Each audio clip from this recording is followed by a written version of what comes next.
Ready. We are going live in around a minute here.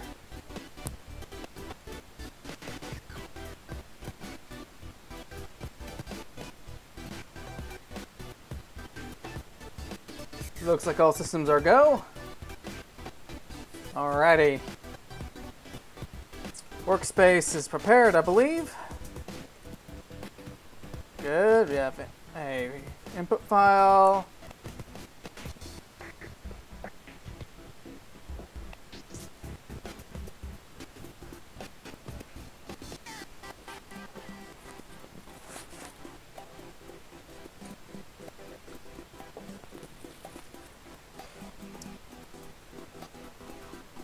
Ten seconds. Here comes day 11.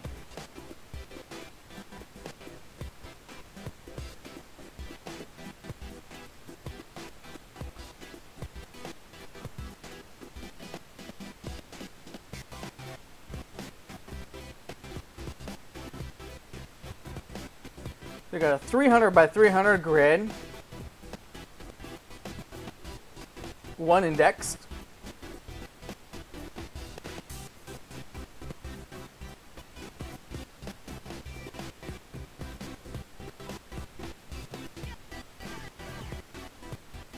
We're going to pick one 3x3 square that has the largest total power. But the power level is acquired to it. Seems like a very convoluted formula going here. So, find the fuel cell's rack ID, which is its x coordinate, plus 10. Okay. Begin with the power level of the rack ID times the y coordinate.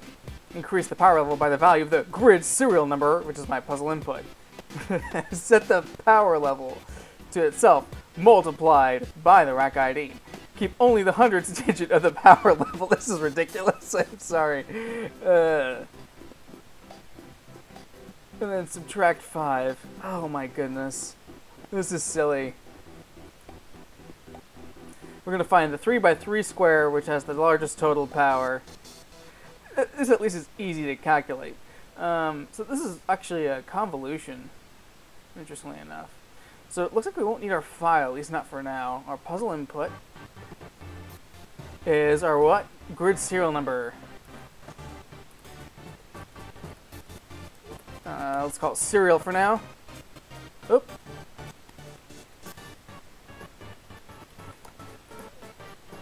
Okay.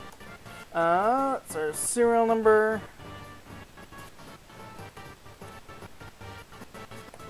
Okay.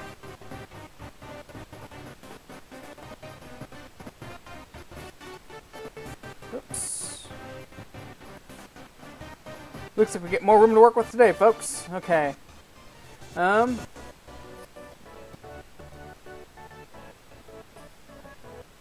Okay. Let's see. Rack ID of a cell at X and Y is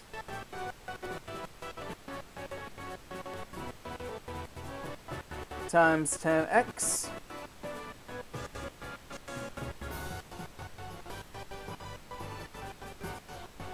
That seems excessive. Okay. You know what? No, let's just go ahead.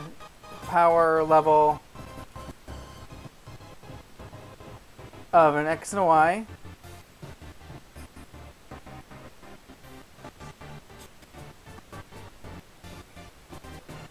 Let rack ID be X plus 10.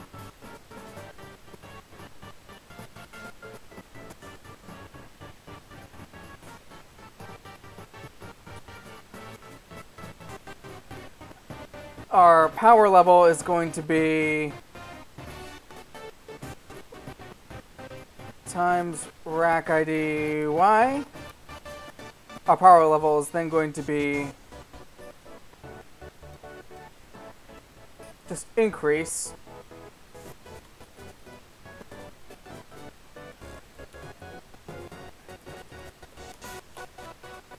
Then we're going to multiply it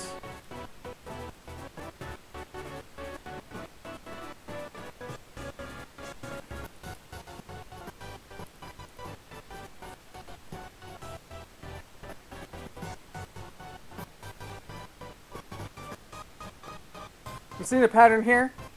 This is just... okay.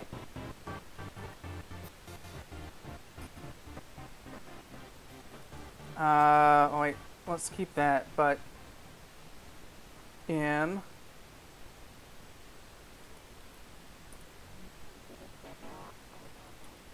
times y plus power times, no, not plus power, plus serial, oops, times rack ID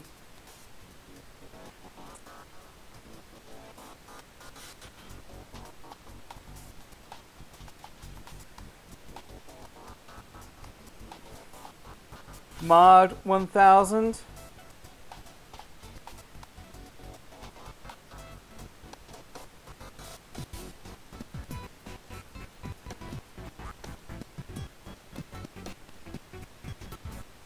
not rem.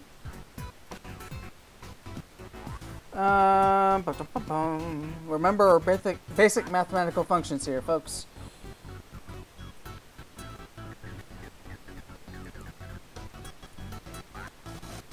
Quant, I think.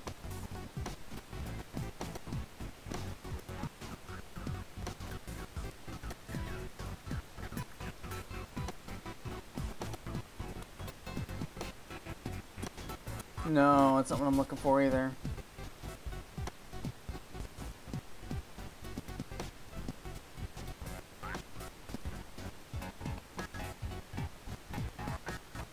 I'm forgetting my basic maths here.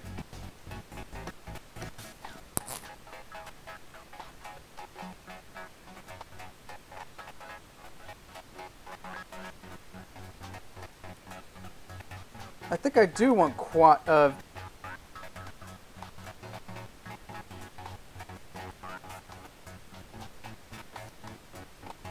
100. Okay, let me just vet my understanding here.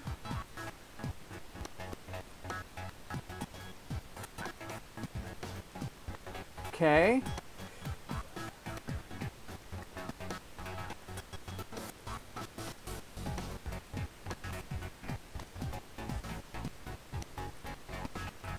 Okay, that's it.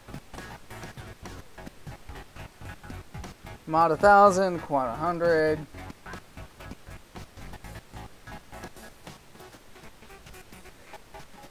And then subtract 5.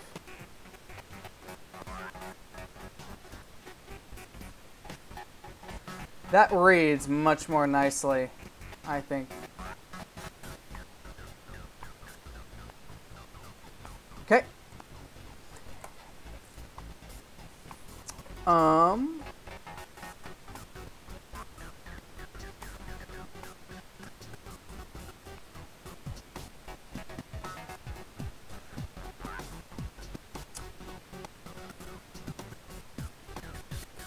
Okay. My grid is for x in range from 1 to 301, exclusive.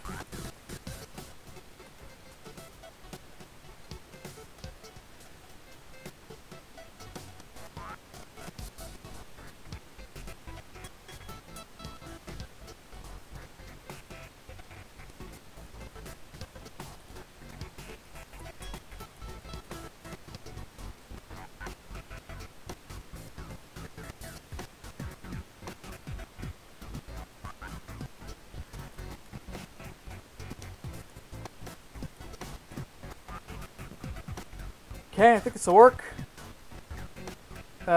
Did not actually...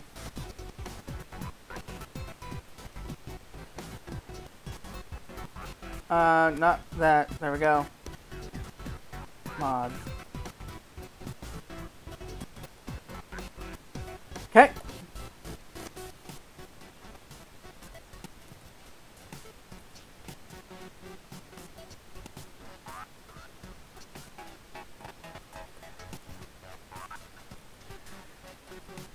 Okay, this is actually going to be kind of interesting to me.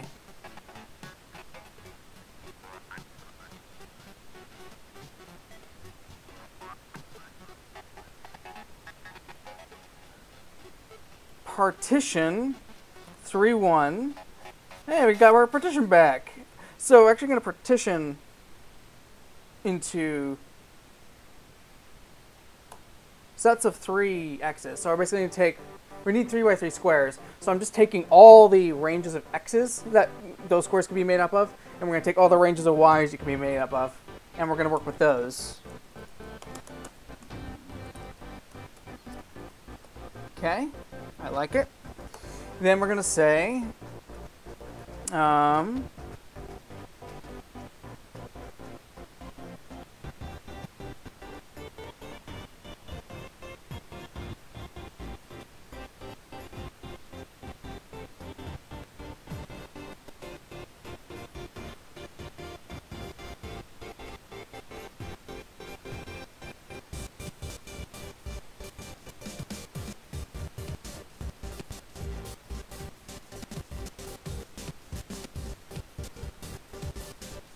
wait, what is a cross product here?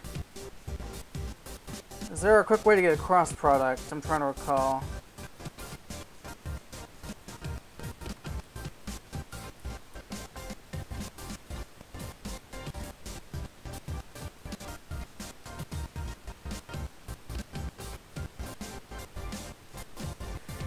Actually, so I want is like a sub 4 here.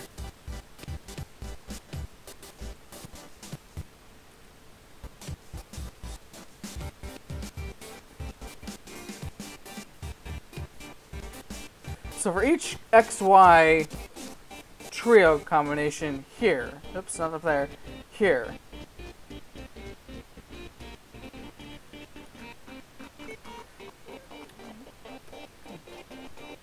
Um, 3x, x3, y3.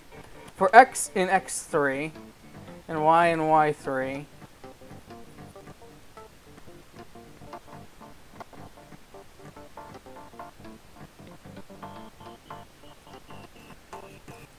Get the grid at xy.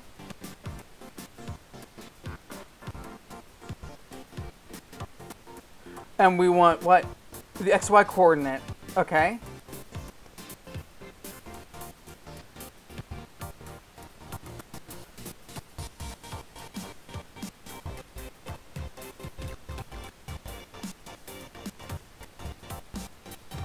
I'm just going to call it vector here because it'll be easier to read.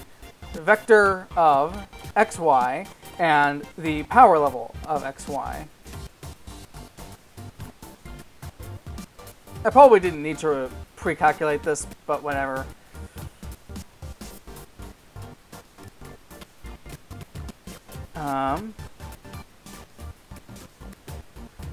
First x3, first y3. So that's going to be the upper left coordinate of our rectangle and the power level associated with that. And then I want to put this, let's see, chunked grid. Oh, what do they call it? Sector? Square. They didn't really give me anything.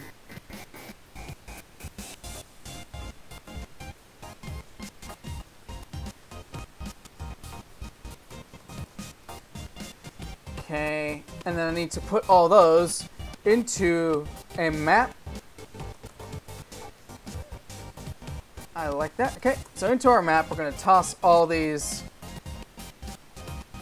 couplings of xy to the sum of xy. Oh, not quite done yet. Hold on.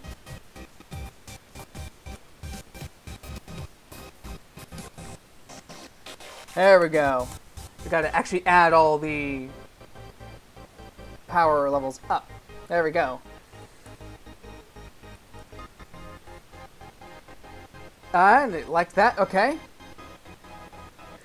MaxKey by second of chunked grid. So that's going to be our actual power level values. Okay.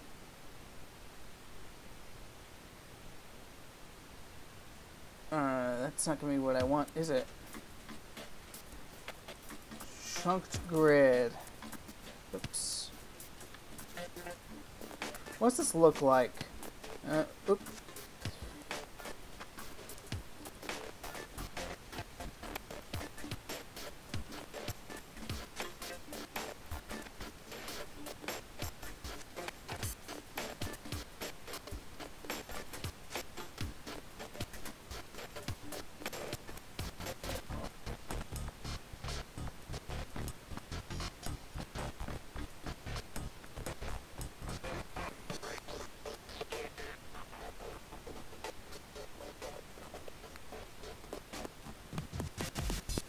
Do I have something missed about how MaxKey works? I've used this a couple times now. This should work. Returns the x for which k of x, a number, is greatest.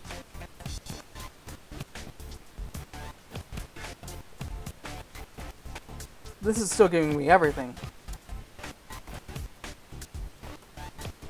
Okay, let's try something else. What is the first of my chunked grid?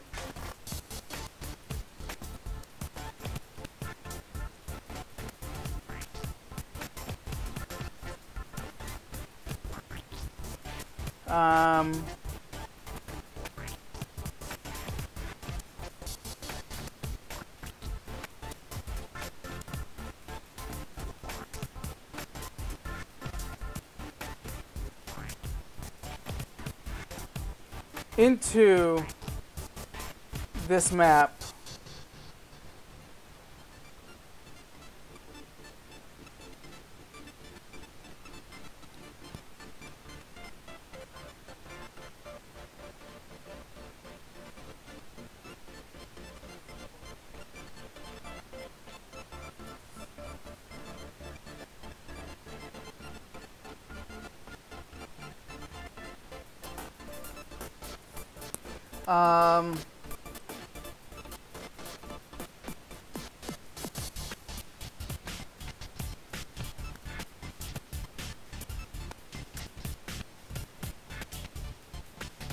wow, that's something I'm doing wrong. I'm not sure what. I'm trying to figure out what I'm missing.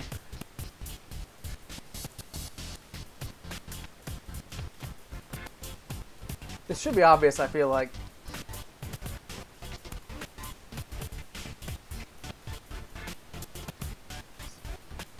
I have a vector.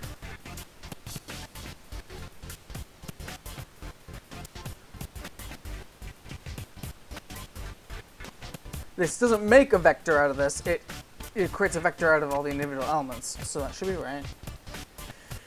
For x in my x3, y in my y3, get the grid at x and y, and apply a plus to it.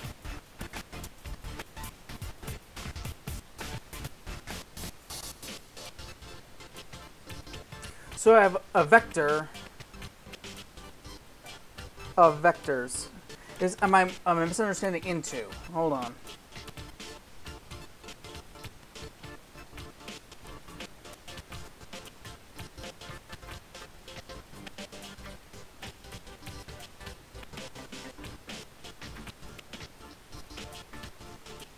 So this should work. Let me just go ahead.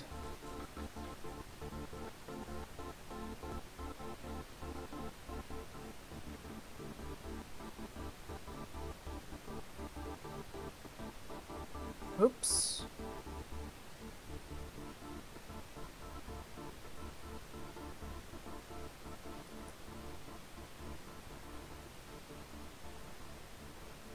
One, 2, 4, 1, 3, minus 3. So that should be working.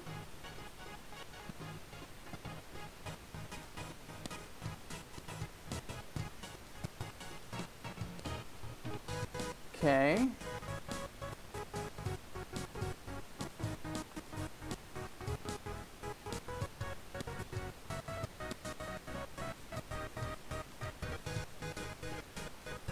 So why is this still going back the entire...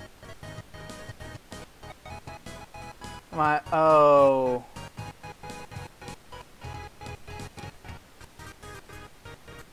No?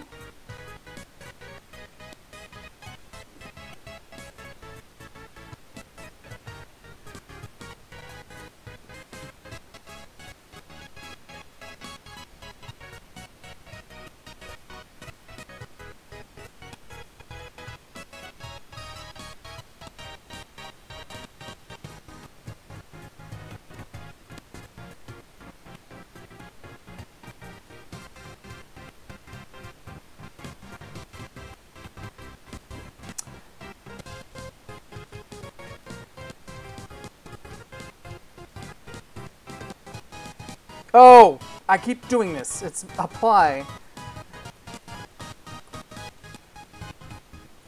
235.87.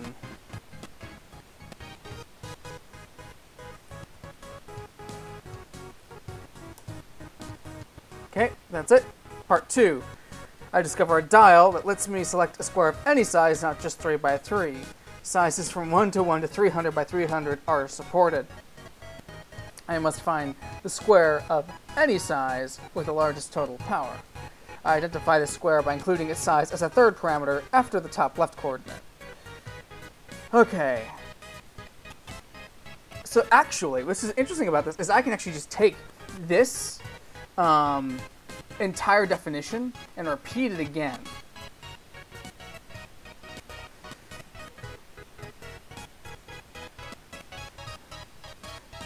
MetaChunked Grid. Okay.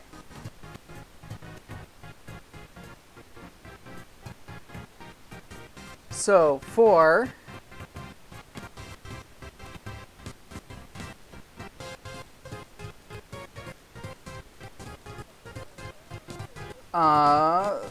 square, let's see. I was gonna call it dim.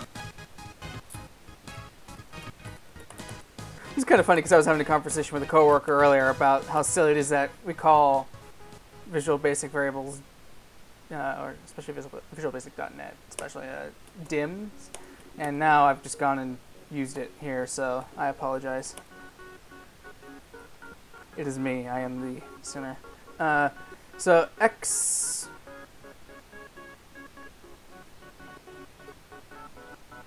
side. Oh. Starting to type in QWERTY there. I'm going to partition into dim and dim. So now I'm basically just changing the range of... I'm parameterizing the range of my square sizes. So first of X side, first of Y side, and then dim. And then we're going to apply for X in X side and Y in Y side. Okay? This is going to take a bit, I bet. But we'll let it run. This is where having pre-processed the power levels is probably a good thing. Again, this is probably going to be a little faster in languages that already support convolutions. I think anything that uses graphics processing is going to have a field day with this. If you're using Mathematica, this is your day. You're just going to have a blast with this, I think. And with my luck, I probably already blown this deck or something, so there's a lot of squares to calculate, to be fair. And there's probably a way to optimize this by expanding... No, nah. Because you can get local minima and local maxima, but you won't get global maxima. So, well, we'll let this process. Hopefully it doesn't burn out my REPL again. This has been a running theme for me the last few times, so. It doesn't seem, again, to blow out the REPL when you're running a def. It blows out the REPL when you're asking for immediate responses. So, there is that.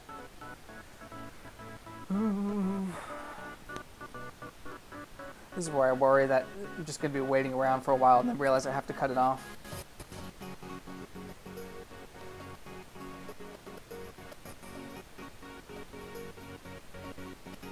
I am satisfied in the expression of the solution, at least.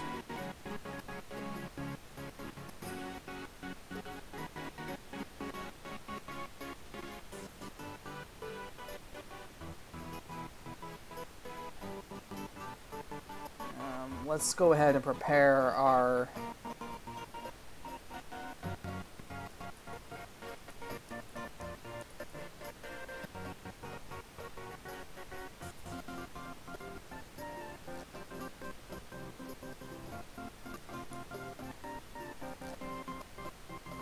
So whenever that's ready, hopefully.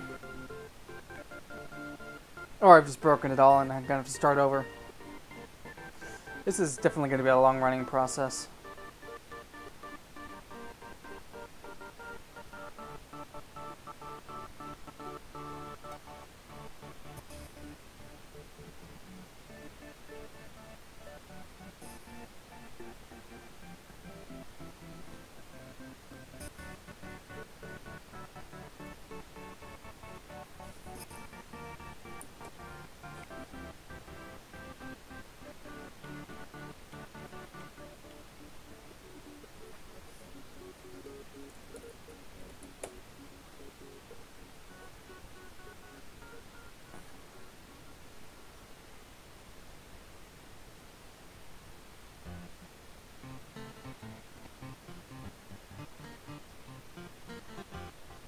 Funny enough, if I was using Numpy, this would probably be just the place for it.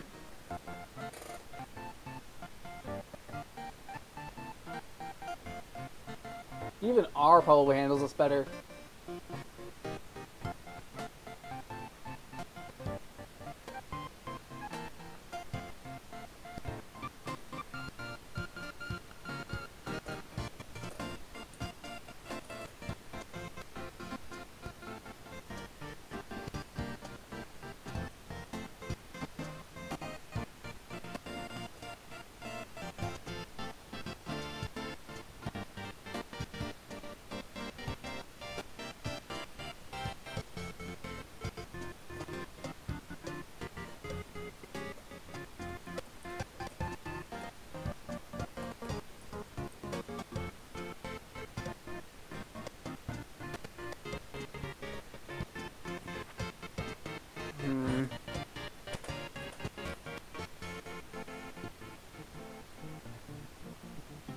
As usual, it's a bit hard to tell what's actually happening. So let me duck this down for a bit. Oops.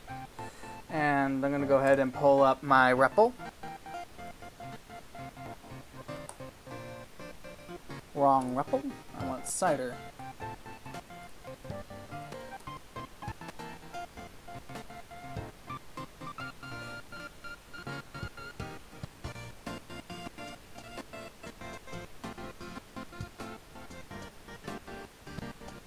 Yeah, still waiting. It did take a little bit for even the 3x3 to run. I can imagine it's taking quite a bit of time for the rest.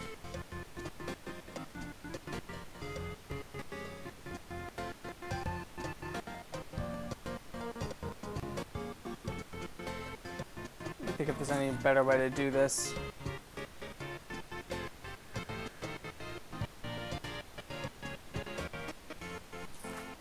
Oh, I mean, I guess the obvious one's to be not accumulating a giant data structure. So there is that.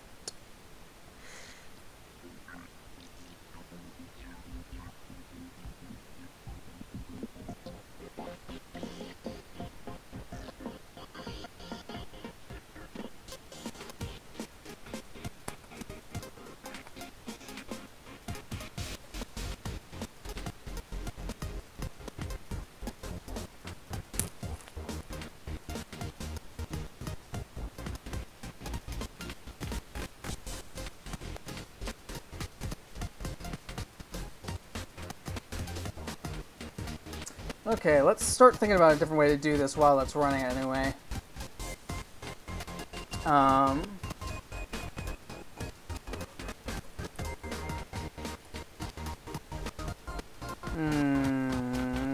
Slowing down.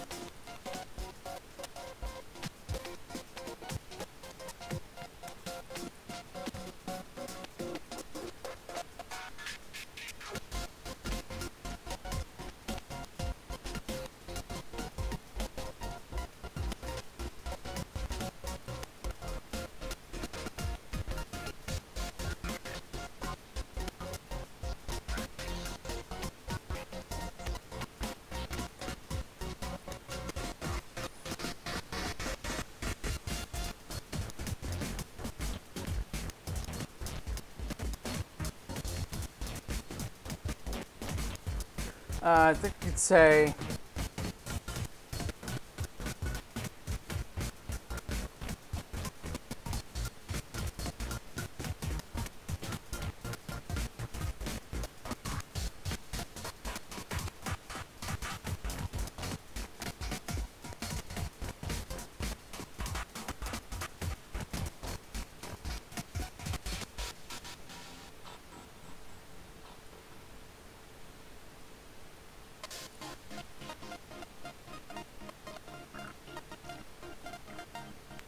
okay.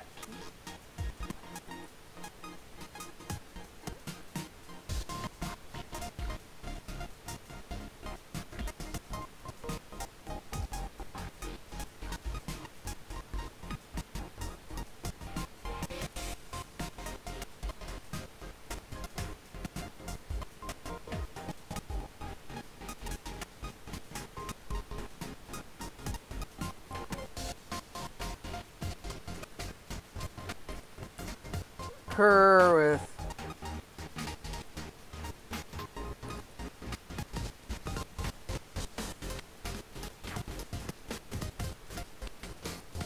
ink Y max power. Okay.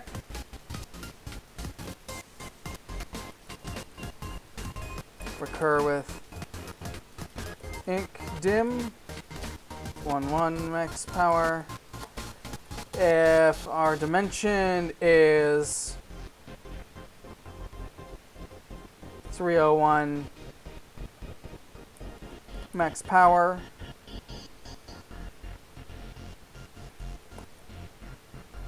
else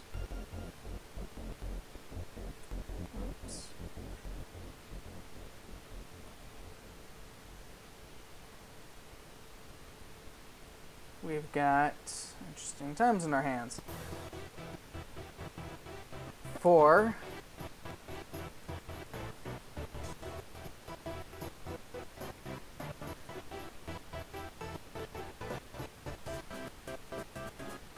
oh, you know what? I'm gonna have these conditions a little wrong. So if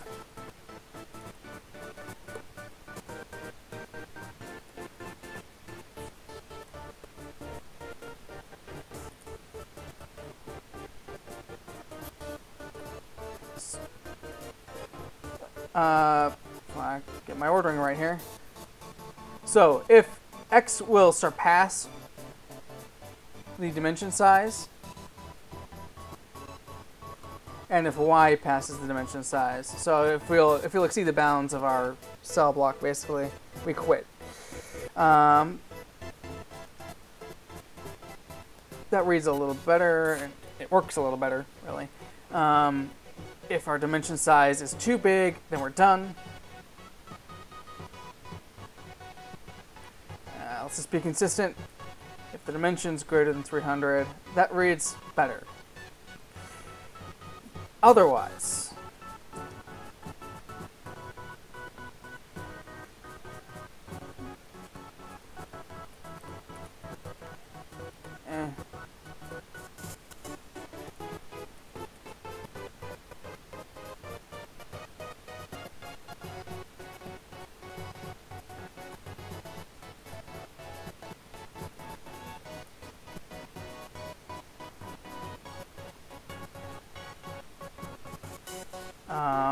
sorry.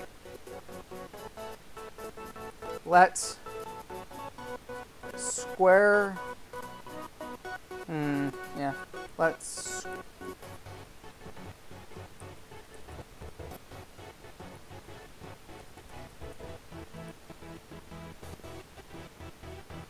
Let the power be the square power in that grid. In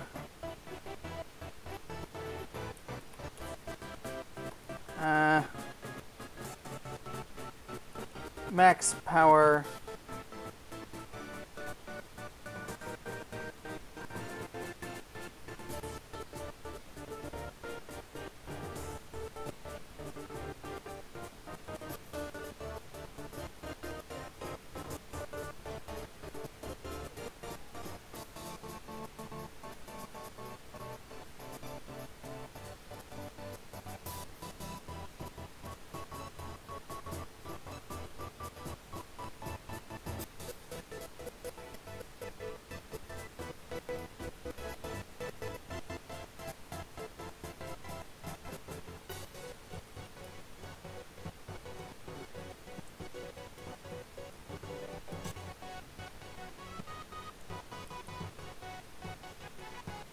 So we extract our current max power out. We say the new max power is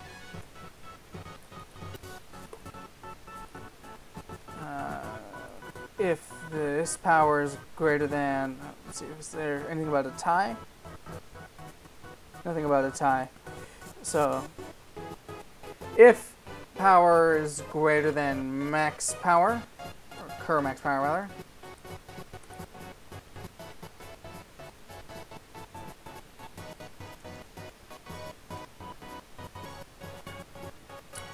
then we get our current X, our current Y, our current dim, and our new power. Otherwise, we just use our current max power, which is just max power. There we go.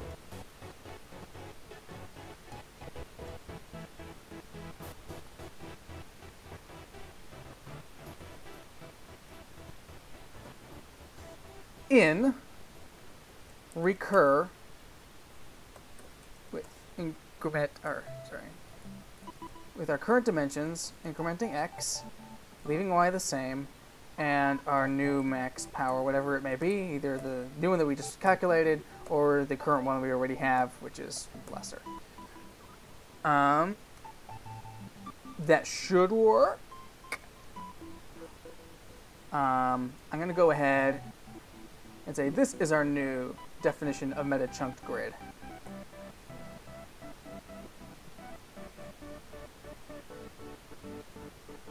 And we're going to go ahead and seal the old one away in a crypt and never talk about it again. Killing our REPL. Sorry, REPL.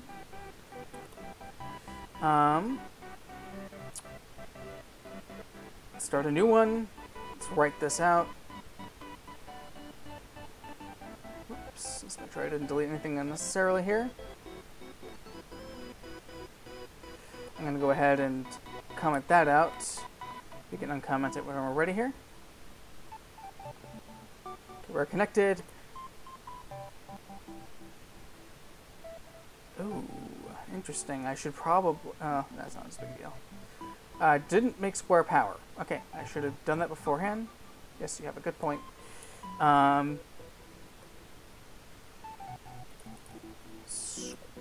Defin of square power if an X, Y dim grid is fly plus for X in range of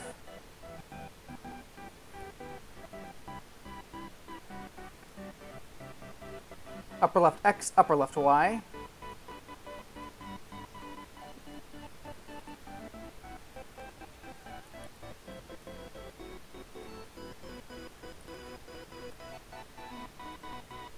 So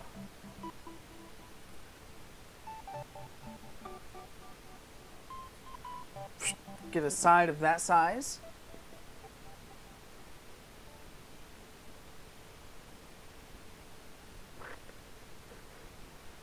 Nope, I don't want to add one. There we go.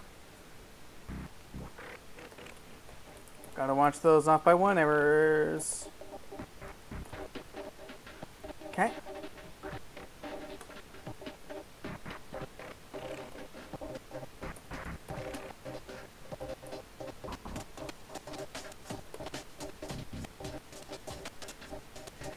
Okay, fingers crossed.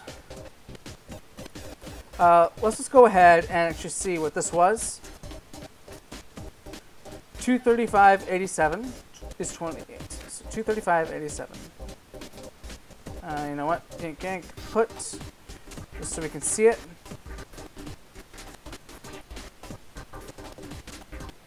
I'm gonna call square power of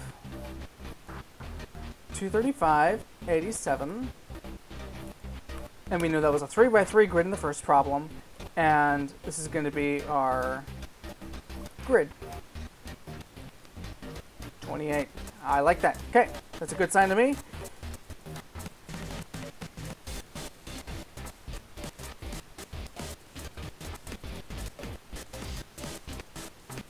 Okay. I think we are ready to calculate did not like. Wrong number of args passed to court ink.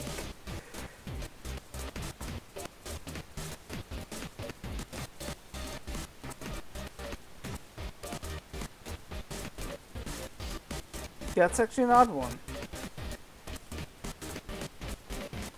Oh, it is showing me where it is at least. Ink dim. Why am I inking dim down here?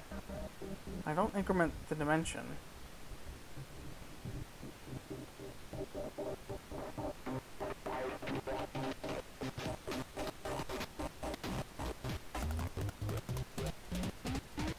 So this will no longer keep a data structure in memory. This should just be doing a straight loop. If we had TCO, we would actually be able to use that here, I think.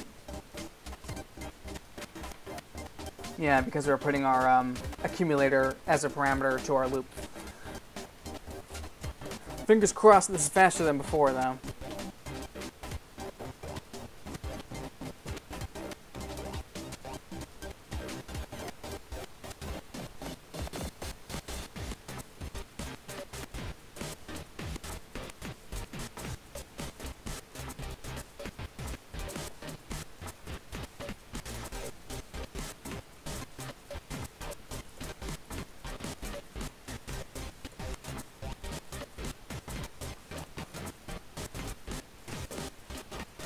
Back on the waiting game again. I was hoping to be a little faster. I'm a little worried.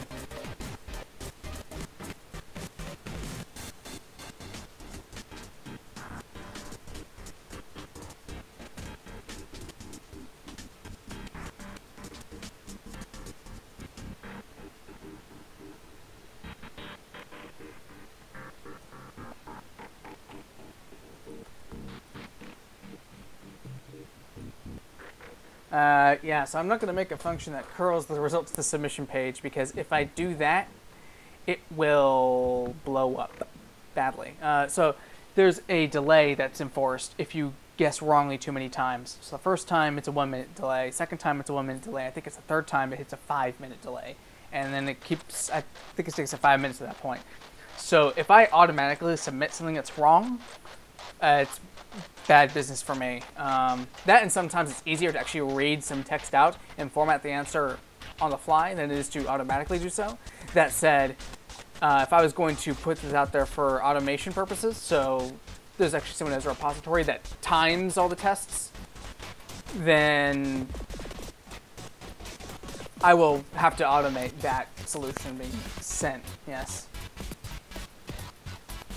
As far as the music being choppy, that's probably because it's using up all the CPU power on calculating these answers. I'm not sure there's much I can do about that, except for maybe I can like nice up the Firefox tab.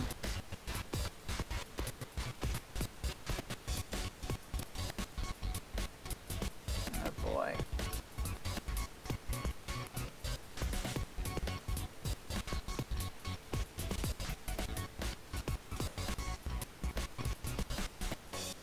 I probably could.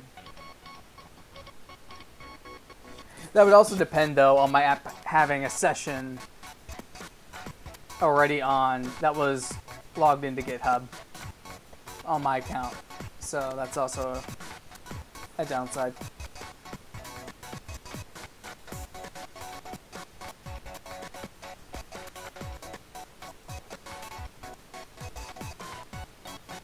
I'm not confident this is working like I want it to.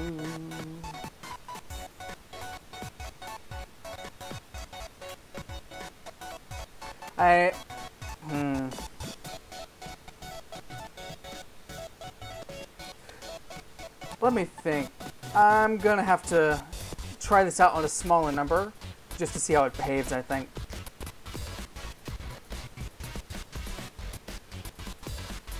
Because I don't like this one bit.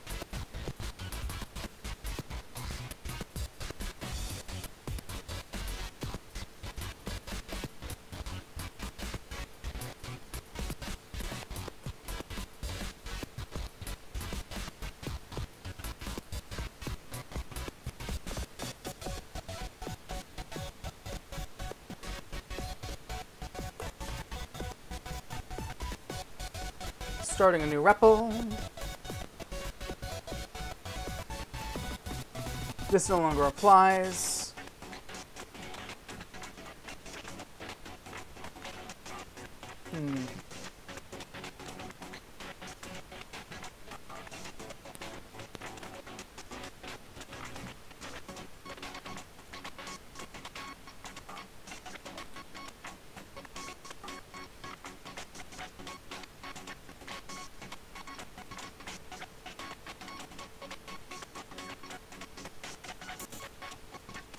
Don't know what could be causing choppiness. I'll look into it later.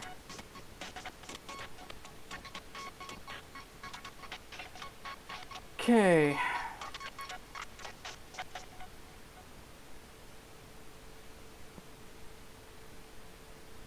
Okay, that's interesting. I'm getting a little bit of type hint here.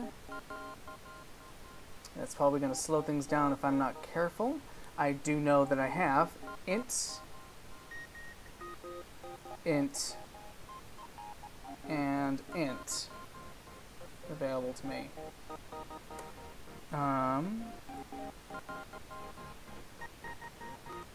I think I can do this.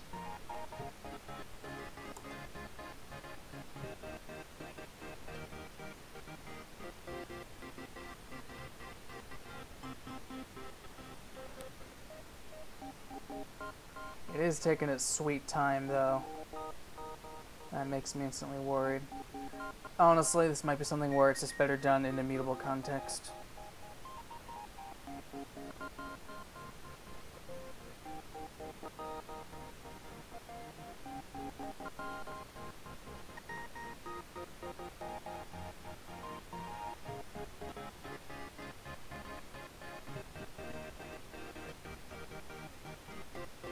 It did... Oh, it's running that. Hold on. It did calculate it for the 5x5. Okay, so we are getting some results back.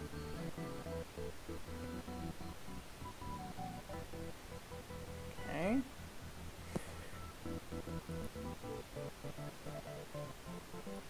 Give me those warnings. It did not like that format.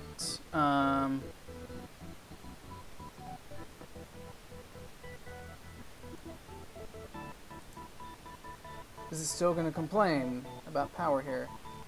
Only long and double process.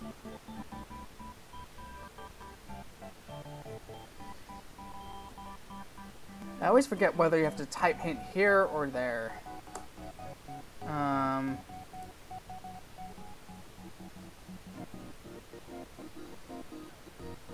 So what does it think I'm doing here? It thinks I'm adding 2 objects. I'm going to hint that these are ints. That might boost it along.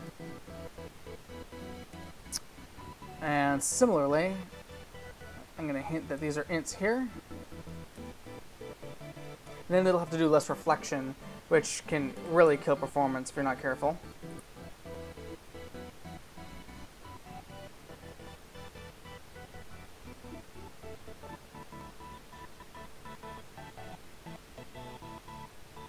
Okay, so it took a few seconds to calculate up to 5x5.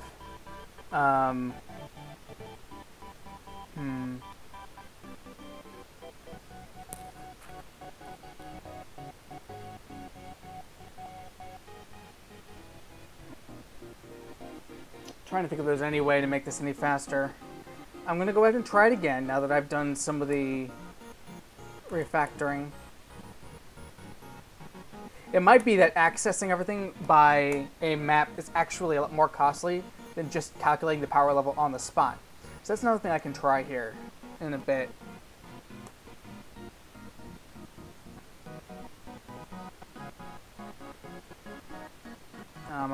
Like before, I'll just go ahead and wrap that up while this is running.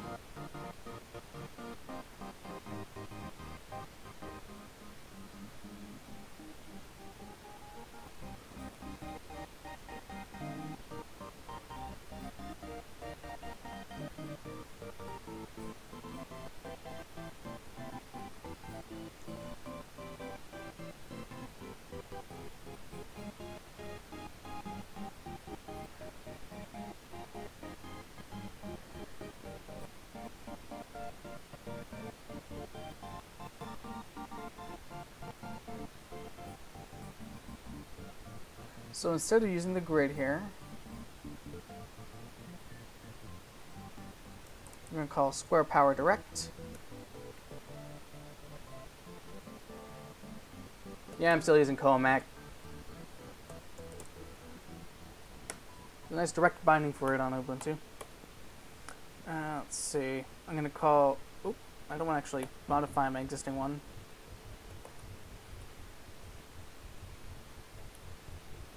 Square power direct.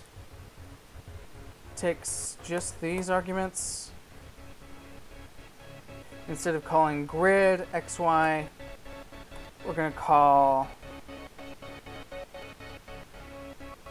power level XY. Whoa!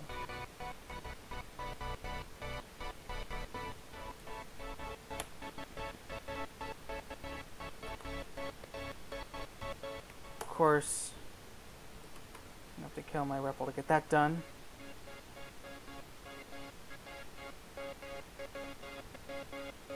I am going to have to, like,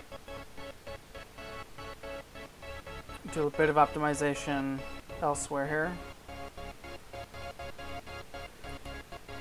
Oops. Start our REPL.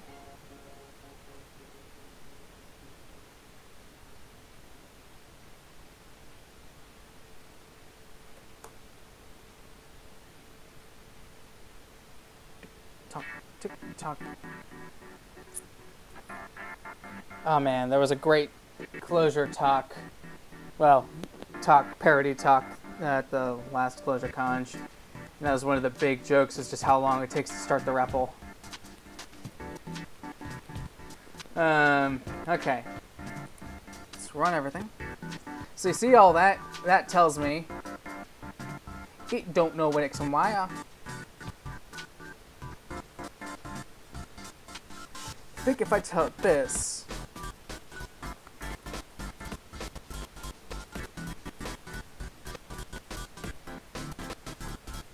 I think it should be able to figure out the rest. And yet it could not.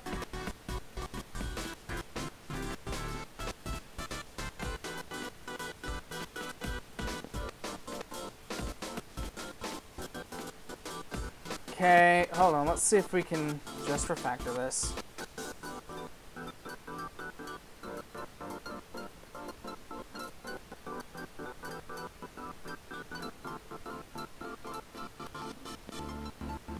No obvious way to just thread.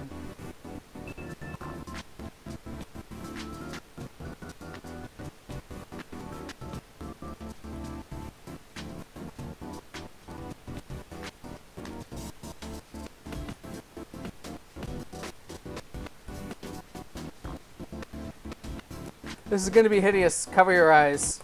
Look away.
Okay, why is it complaining?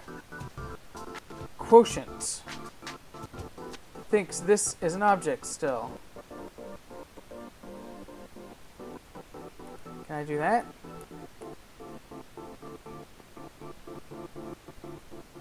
Okay, that seems to have done the trick, I think.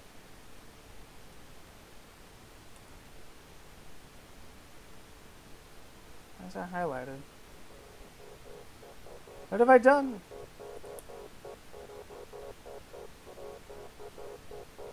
Or is that just highlighting the effect of this? If so, that's a really weird syntax thing. Okay. I'm satisfied, I think. So that should remove the inefficiencies of repeating that function over and over and over.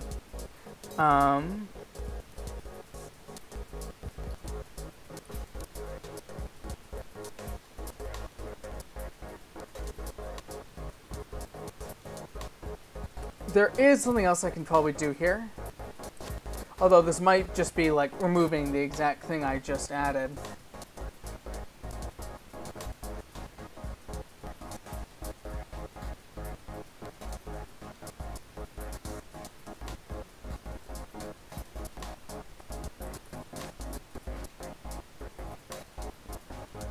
MemoWise basically says, hey, remember any results you've already calculated so you don't have to recalculate them.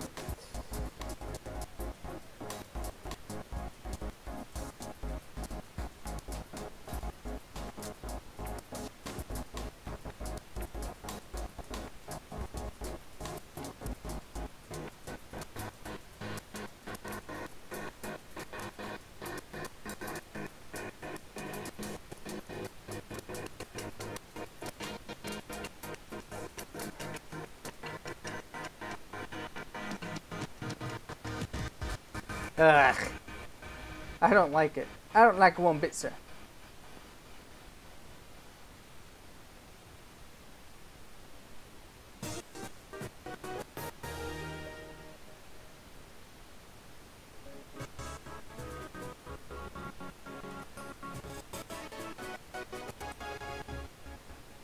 Well, here's hoping.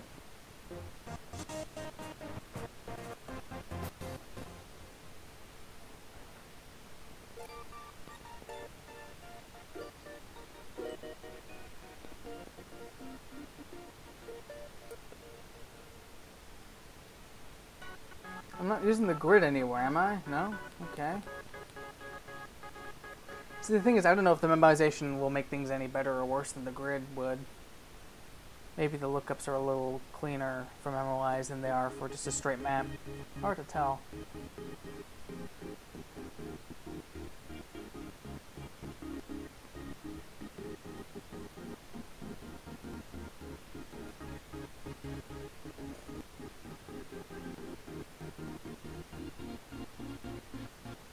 This might also be something where I'm missing something obvious about the math behind it. So I might have to go in and analyze exactly what in the world's going on.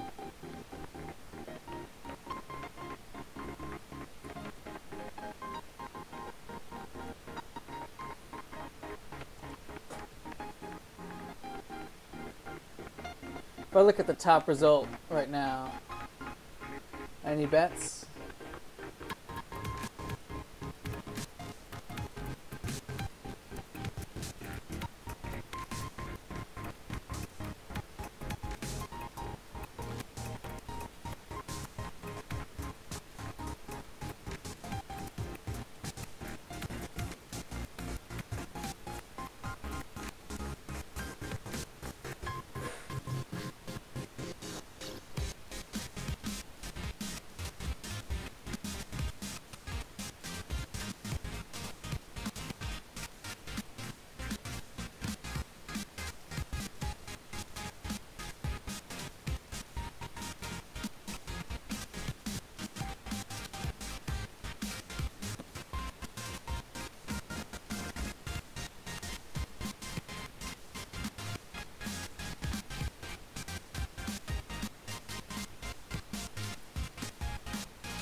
There's an obvious optimization I might be missing here.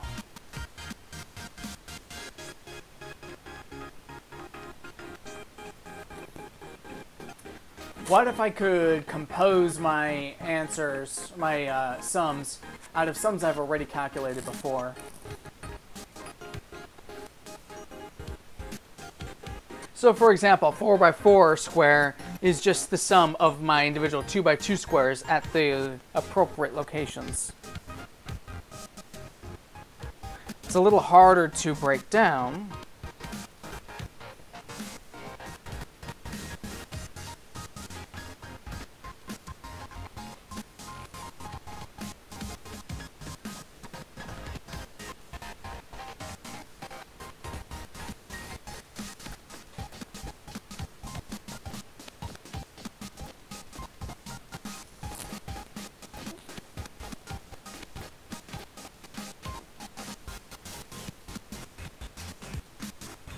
So basically, I just need my next greatest multiple.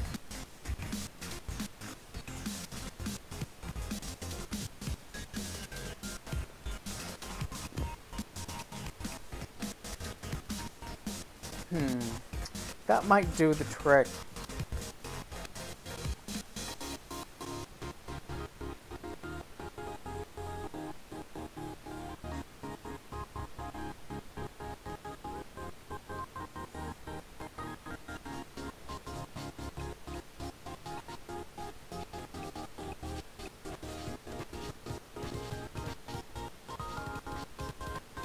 I am annoyed with myself now for getting rid of the original map solution, though, because that was exactly what I wanted. I could go back up the, like, undo tree or... Undo tree?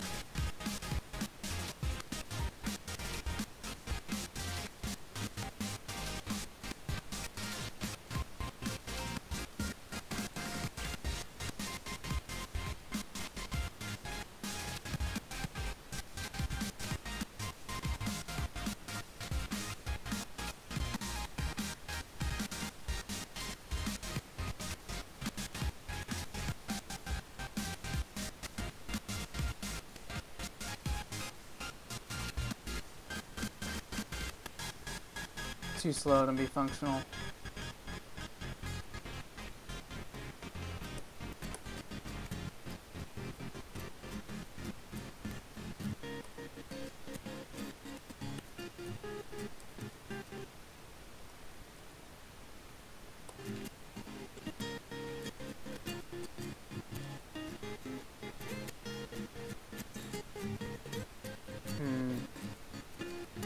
Okay, I might have to go this breakdown route.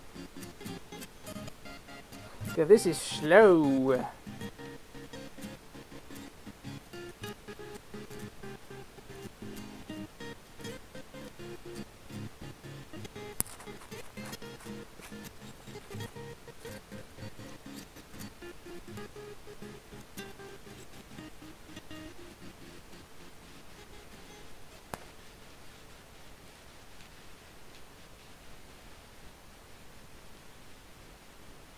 Okay, killing my REPL again. I'm gonna recreate the original thingamajig. Okay.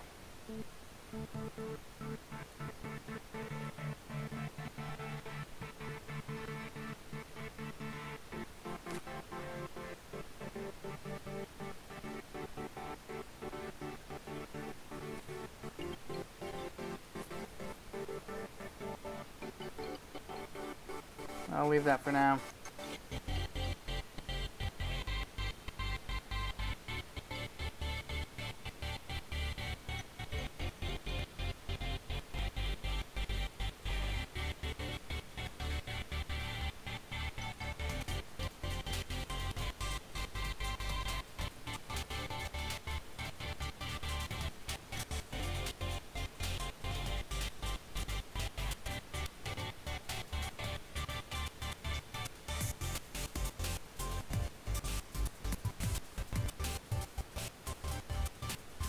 Okay, we're making a chunked grid meta. Dim.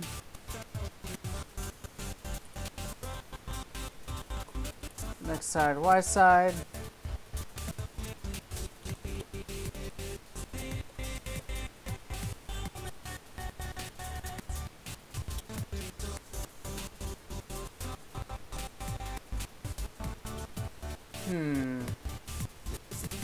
So this is the key, I think. I don't want to do it like this.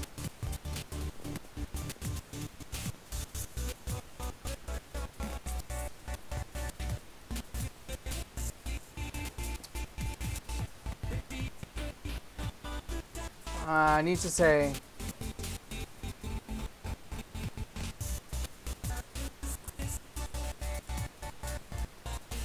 for a dimension and an existing grid,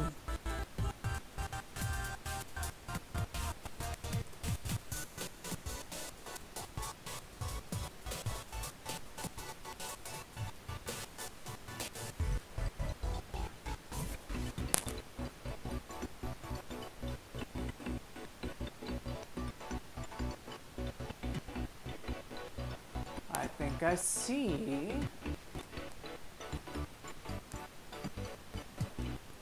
Okay. I think I see it now.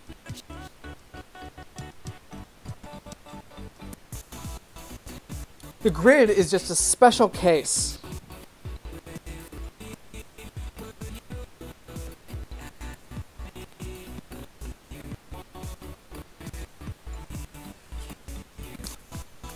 So actually, init meta grid. So see how this is structured? This is X, Y at a given power level. But I can actually generalize that into saying that's not just X, Y at a given power level, that's X, Y.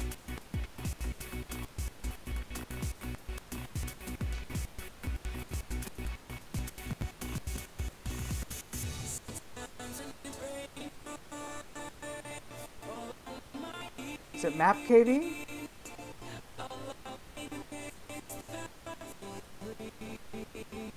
KV map? I'm thinking reduce KV.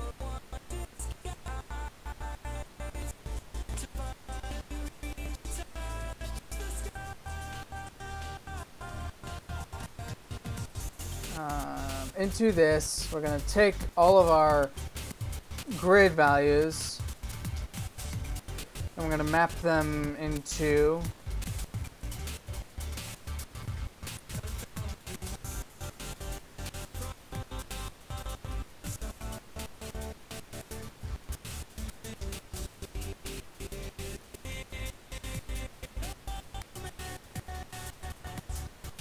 this is going to be our XY power. And we're going to turn that into XY1 power. So what we're saying is the grid itself, where we calculated every point of the power levels of each point on the grid, that's the same as our special, it's a special case of the dimension where our squares are just size 1. Those are equivalent ideas. So if I'm looking at their examples here,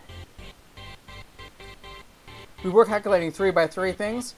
Well, say the power at this square is 4. That is a special case where the square starting here and ending here, size 1, is also 4. So we're just going to take our original grid, make it in a new form that's more conducive to our purposes.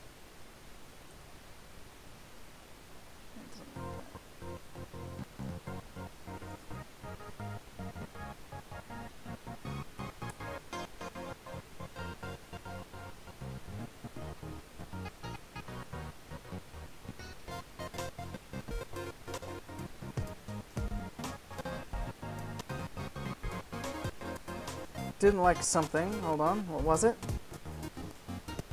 Parameter declaration into should be a vector. Oh, right. This is a def. Unable to resolve grid. I haven't run anything yet. Right.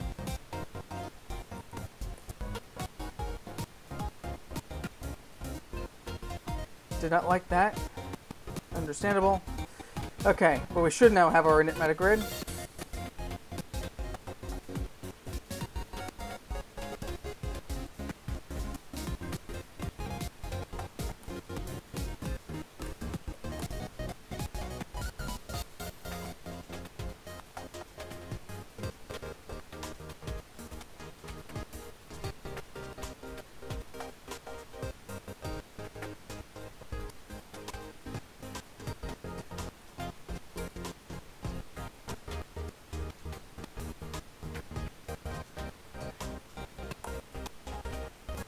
So for a given dimension and a grid that contains pre-calculated values, the first thing is we're going to find is the greatest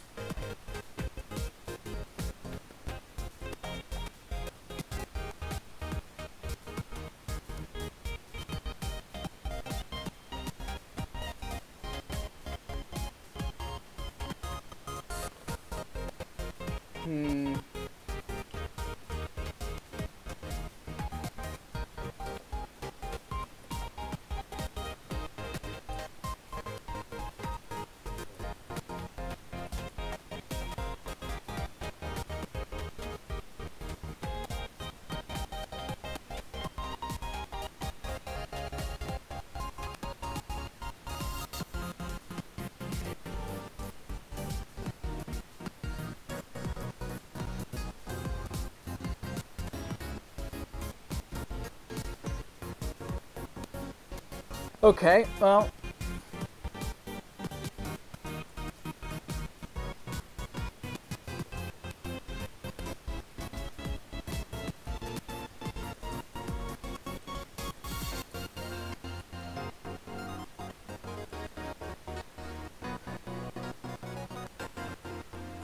Greatest whole divisor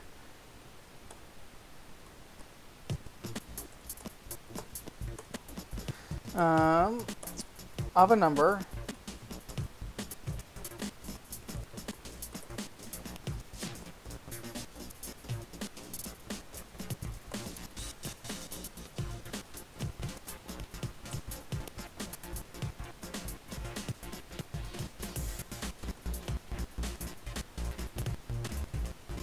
So we're just going to take the first integer that for which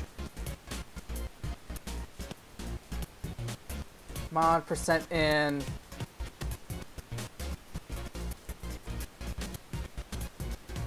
is 0. So where there's no remainder, basically.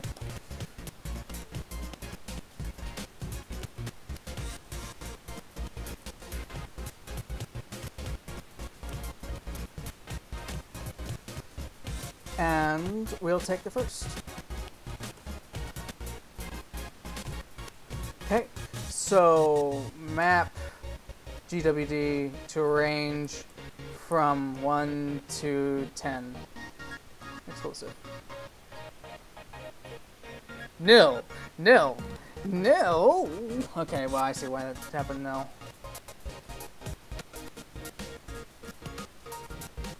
Why is that nil, though? 2, 2, 2, 2, 2, 2, 2.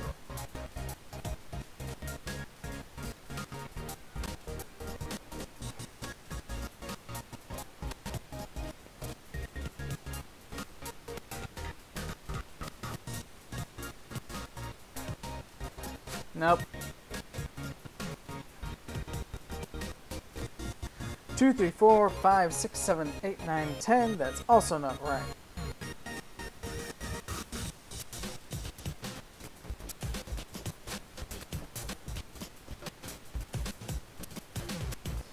Helps if you put your division in the right order.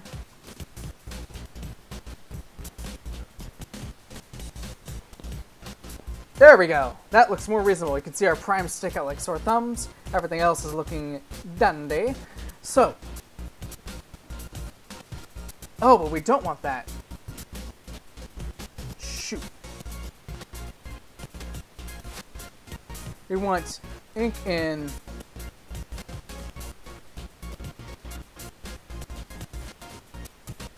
Oh no, I do want this. Hold on.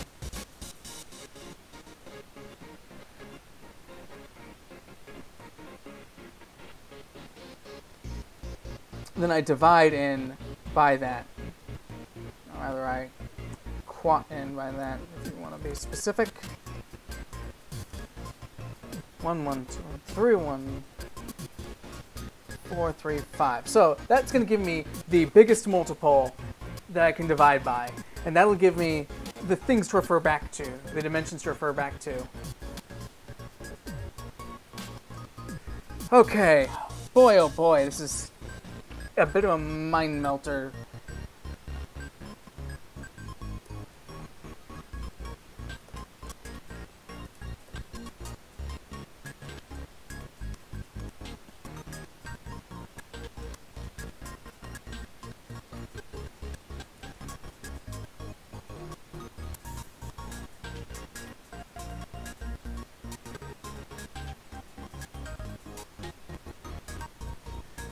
So, okay, but it does have a recursive solution.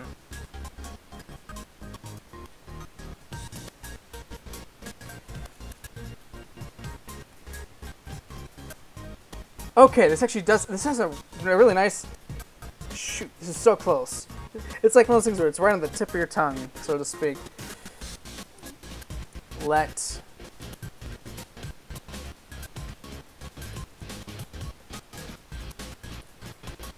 So we're going to get the biggest chunk that we can split our dimension size into.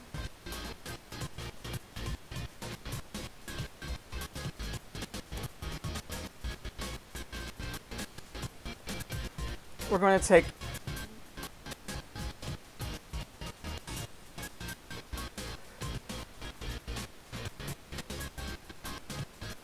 in for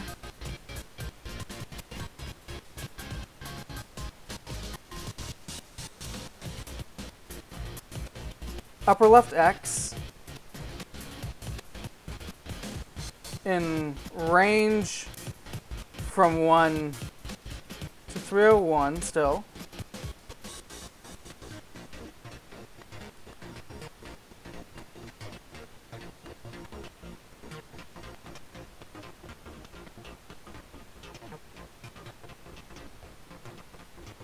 Upper left Y from range from 1 to minus 301 dim.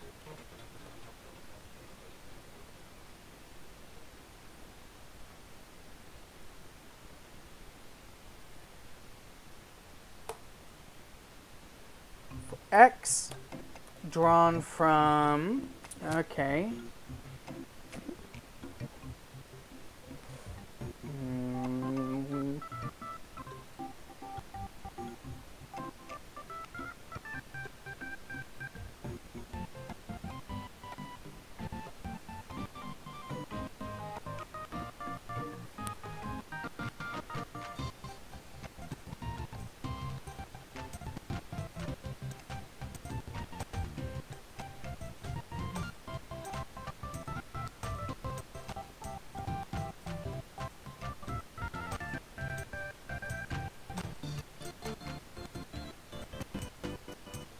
Okay, so for each of these combinations of upper left X and upper left Y,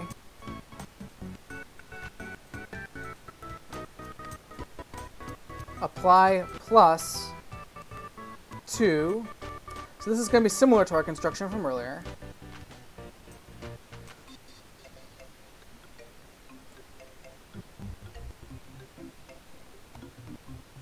X is a range from upper left X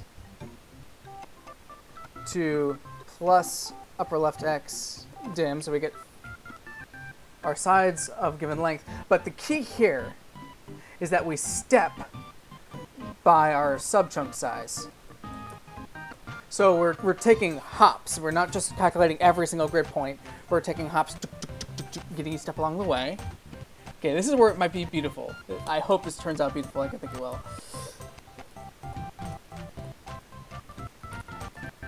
Subchunk size, so very similar.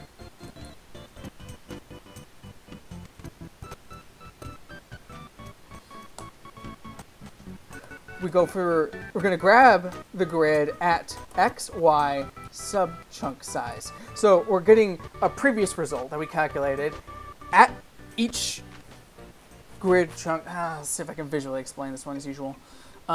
So let's say we're calculating a chunk of size 4 from here to here. I'm hopping from -2 here to 4 here, and then Y is hopping here to here, -2 to 4. So we're basically saying, give me the area of this square from a previous result, the area of this square from a previous result, etc. And we're aggregating previously known results by making far fewer calculations that way, hopefully.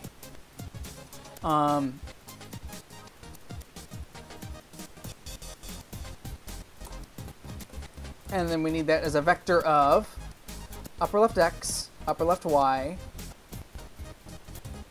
dimension size,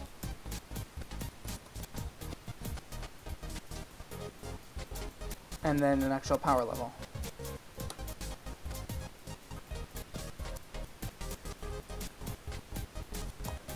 Whew, okay.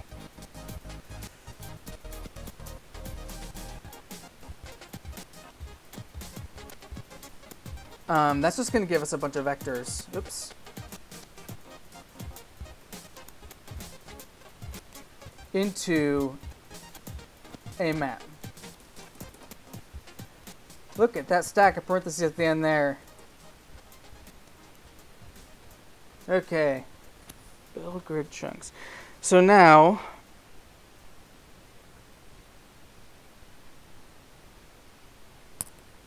I can redefine this guy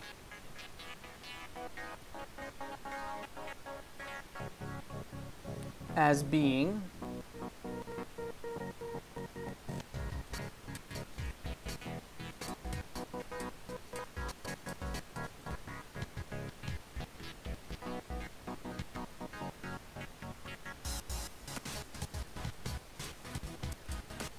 gotta keep my solutions intact here.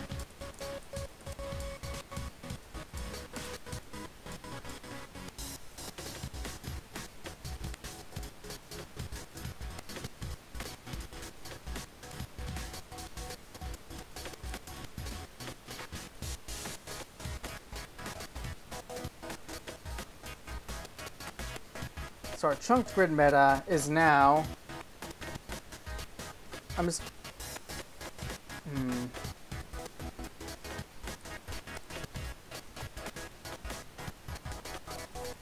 reduce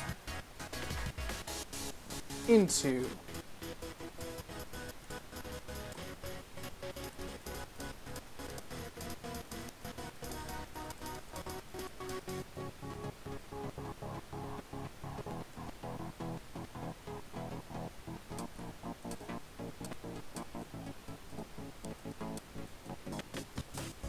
So into our existing grid, we're going to add the result of building all the grid chunks for a given dimension and our existing grid.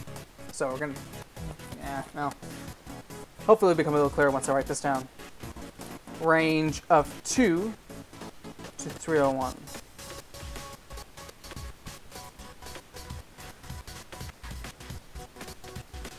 Did not like at all.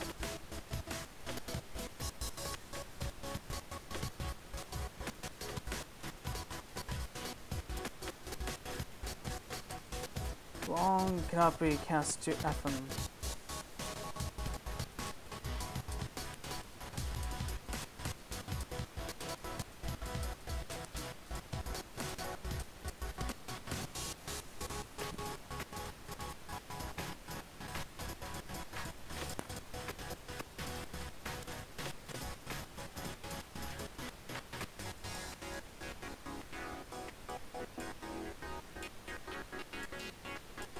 That is a really baffling looking thing going on here. Okay. Dim grid. Oh, I have it backwards, I think.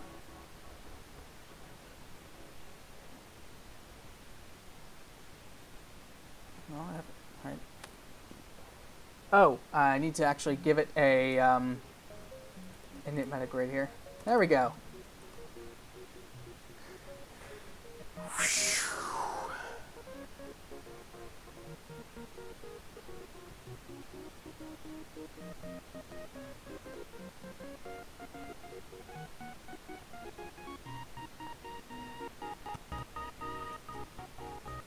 Come on, baby.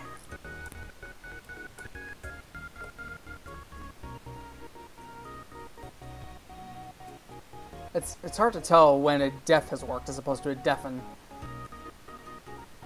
Well, maybe I should do it like that. No, that doesn't make sense. Okay, well.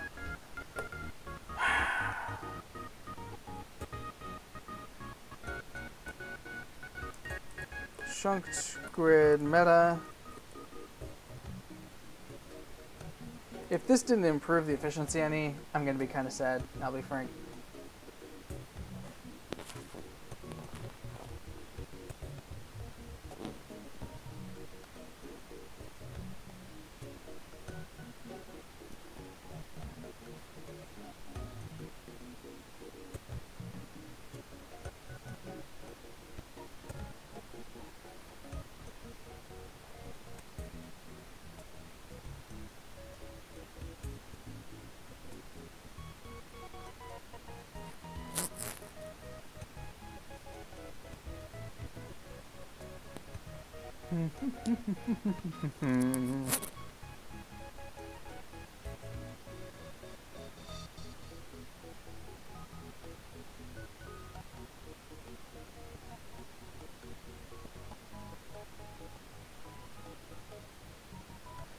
I should probably be writing myself some sort of status message,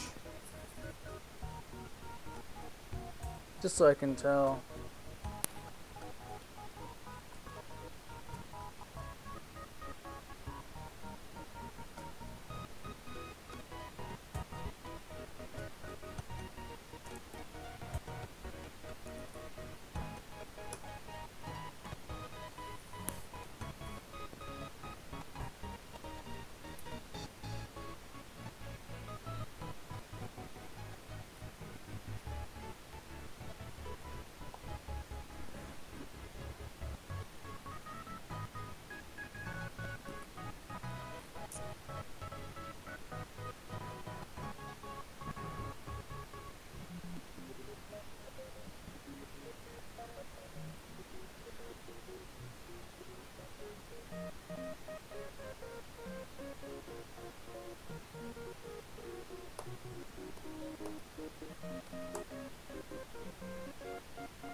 I was really hoping this would give me more of a gain than it did.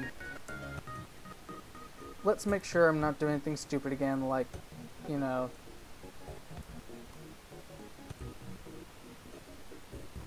leaving more things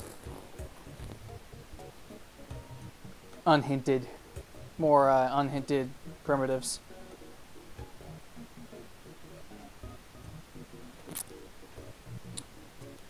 Okay, we got our connection back.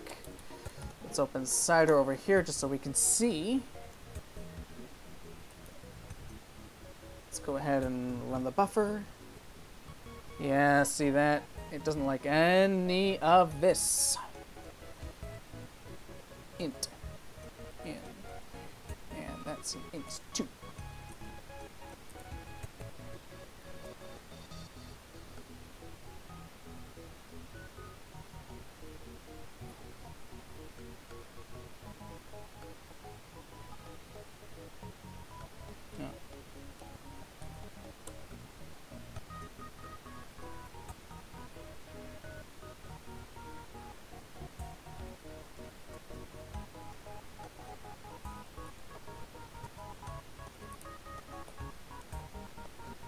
Satisfied? Ain't satisfied.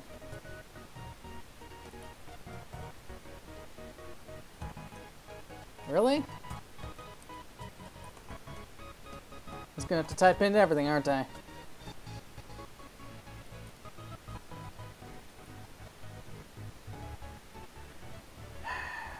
Looks like it. Quat still doesn't know what it's calling, because it thinks that this is also not an int. Hooray!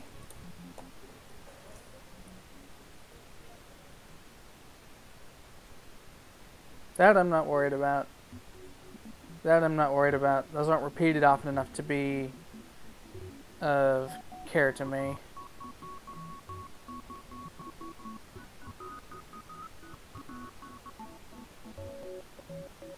Well, this might. Just to be on the safe side, might as well bump that up a bit. Let's make sure there's nothing up here I'm missing. Okay. That's done as much hinting as I want. Even the dimension thing, though, shouldn't have been running that often, that GWD, so now that I think about it, that's probably not helping any.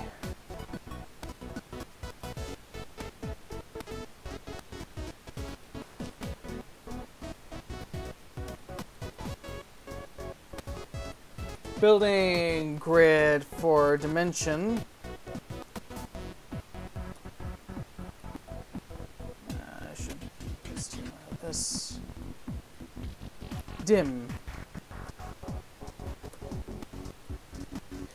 Clumsy, but effective.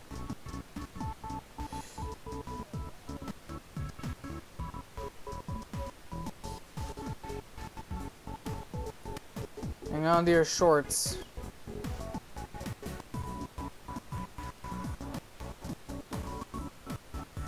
Three, 4, 5.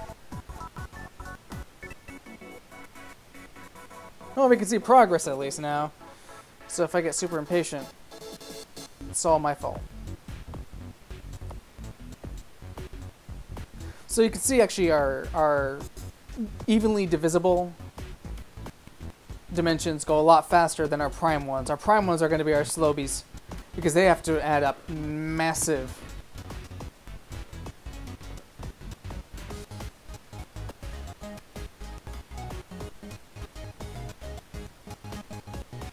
What am I doing? I don't need evenly divisible. I just need the closest to being divided by 2. Oh, I made my way harder for myself than I needed to. You see what I'm saying? 6 doesn't have to be 6 and 6. You can just be like, so, okay. To break down 11, I don't need even divisors of 11. I just need 6, 5, 5, 5.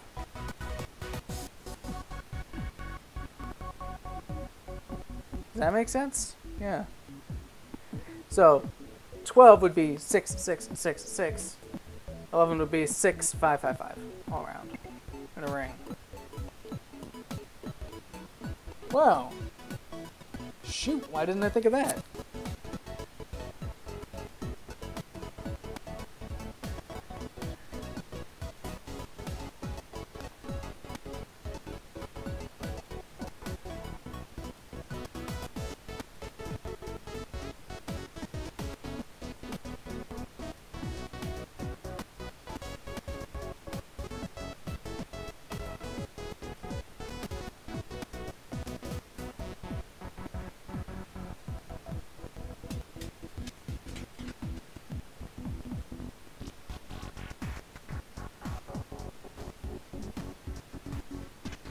Okay. So what I can do instead of this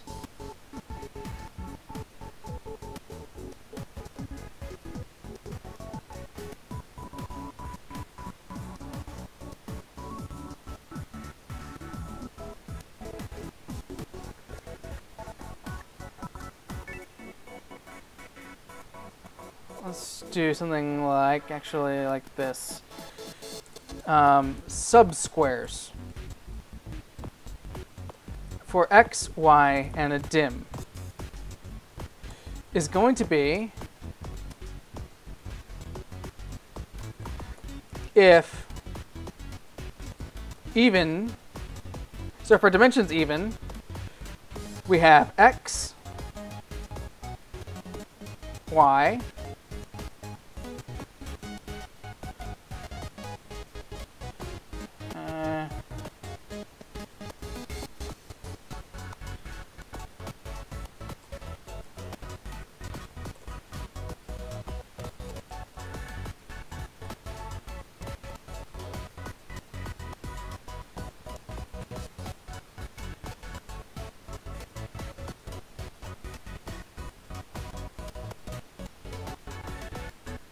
oops, if I can,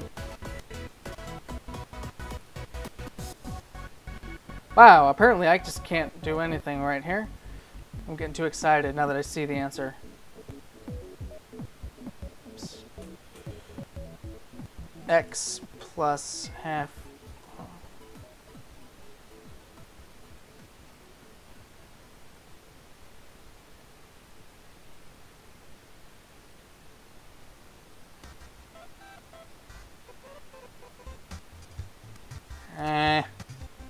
Easier than this.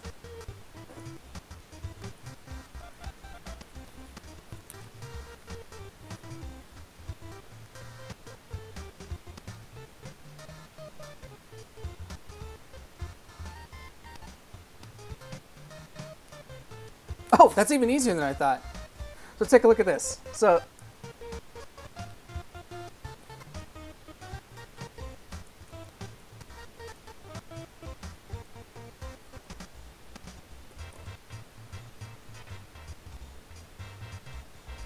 Okay, I'm going to kill my REPL now, because it is going to take too long doing that. But I'm confident now that I have something that makes sense. So, even more sense than before. I know I said it last time. I promise I have it this time.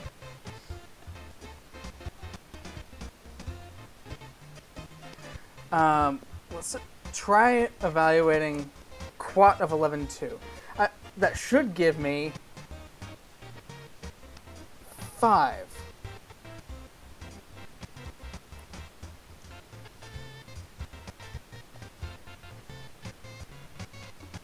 Which works just fine, actually, now that I think about it. So you can either calculate it as jumping 6 and then having a ring of 5, or a square of 5 and a ring of 6. Best way to explain this is with size 3. I can either have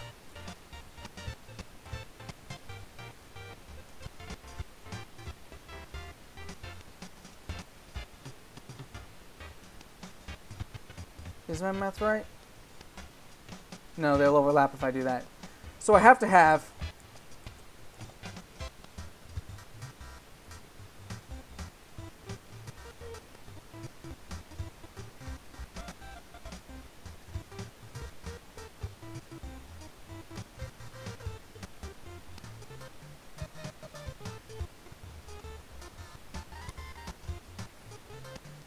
my math is off, isn't it?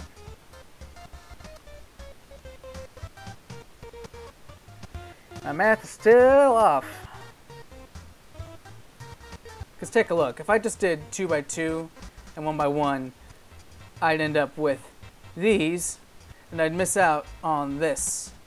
And I'd miss out on this one, I'd miss out on this one.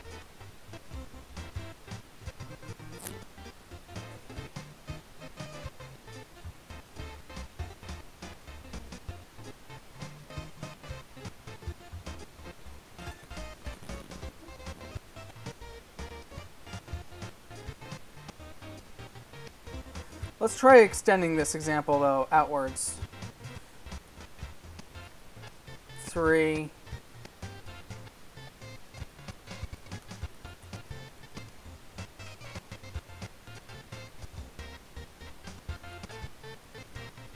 This is for a 5 by 5 square.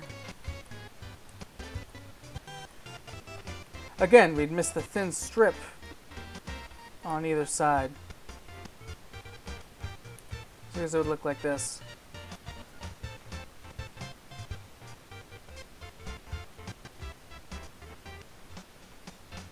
Similarly, if I tried just doing 2 by 2, then our 3 by 3s would actually intersect with each other badly at that. So there's just no good way to slice that, literally.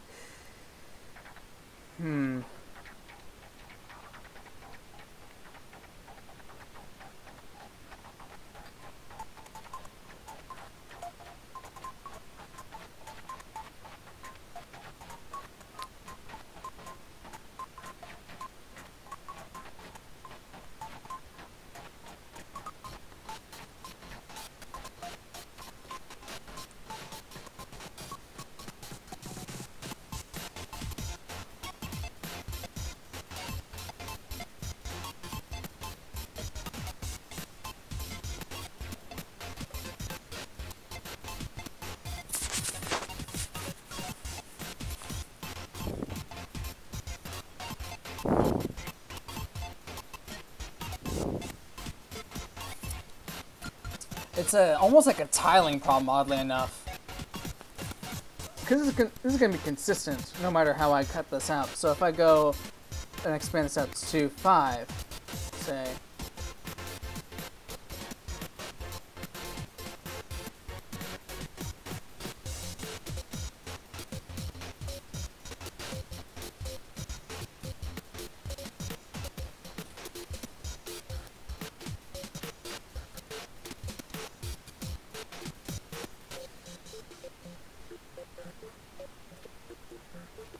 yeah, so you're always going to have just the strip of 1.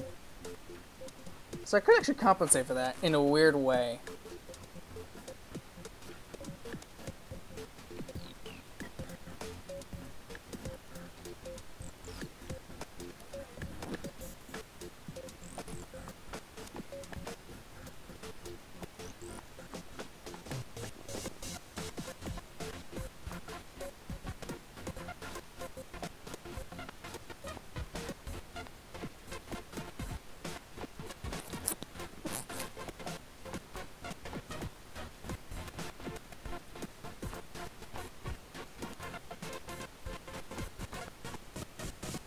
Okay.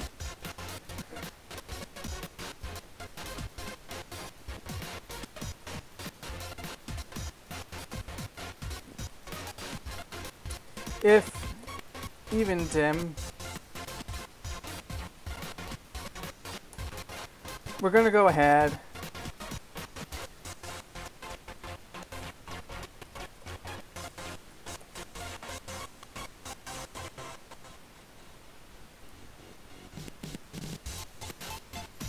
we're going to say dx is either 0 or half. We're going to say dy is either 0 or half.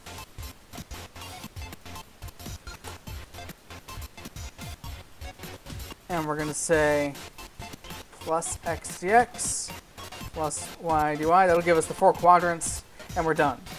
Lickety split.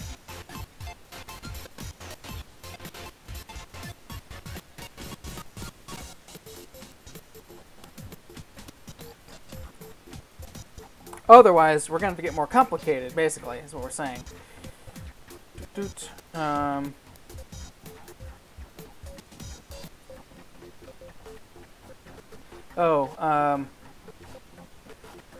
Half. There we go. Have to add our dimension in there. Otherwise, we say 4.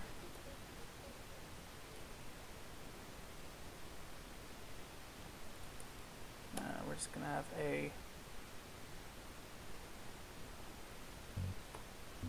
into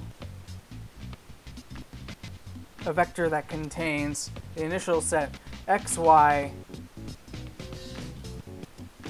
and half. So again, let's say we have a 9 by 9 square. We want to take the majority of that 5 by 5 as our first square.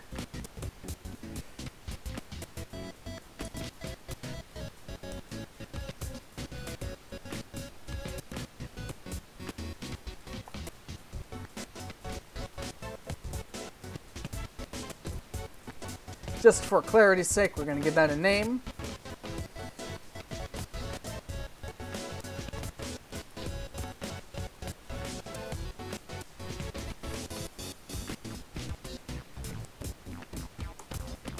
We have plus x greater half y half. So that's our first guy right up here, our upper right.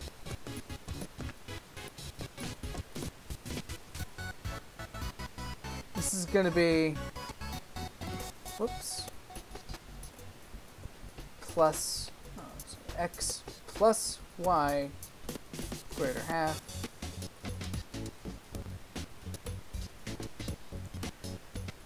plus x greater half and plus y greater half.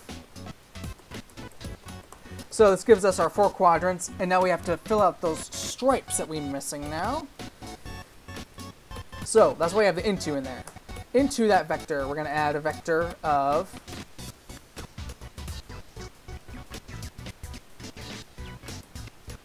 4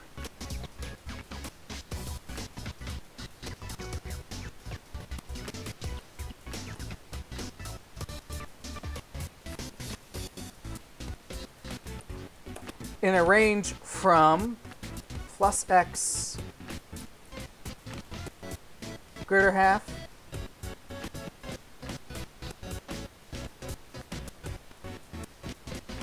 to plus x dim. So we're now going from here at the beginning of our missing stripe all the way to the end.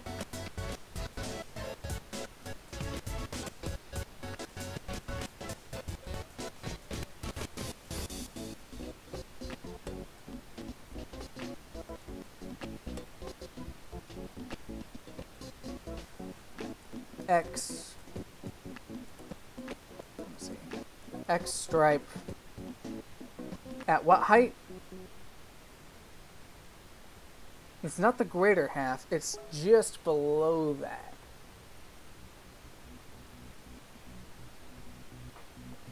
Let's see.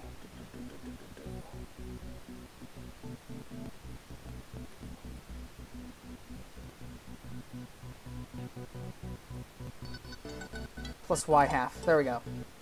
That's where we're missing it. 1.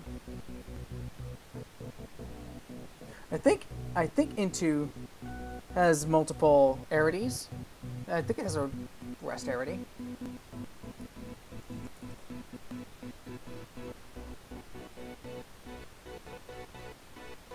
No, it doesn't.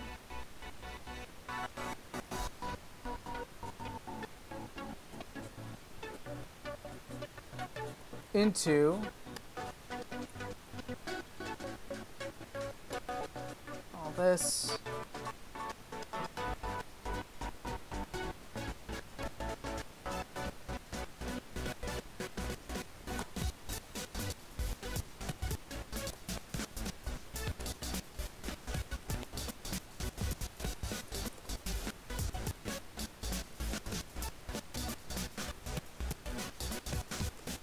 It's going to look pretty similar to the last one.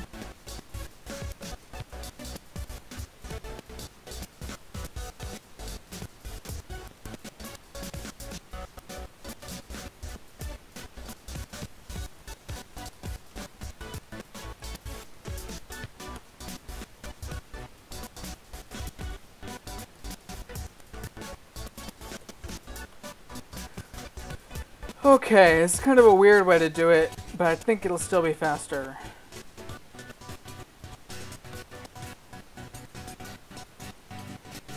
Holy moly. I'm ready to be done with all this.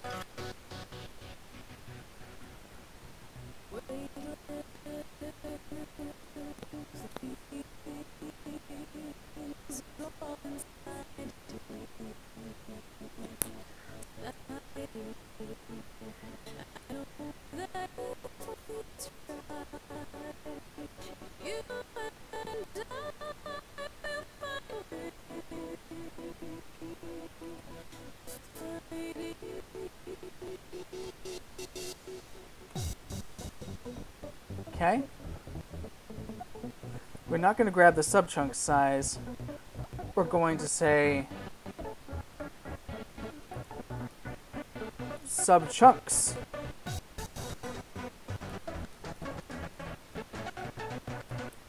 Are subsquares. Oops, no.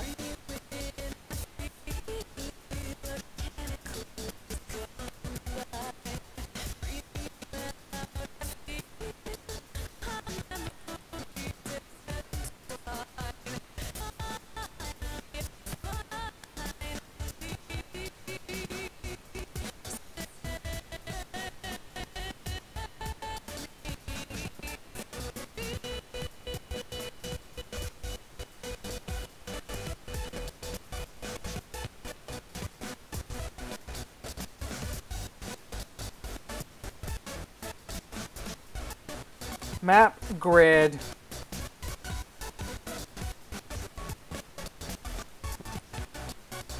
reduce plus map grid against the subsquares at the upper left x, upper left y at this dimension.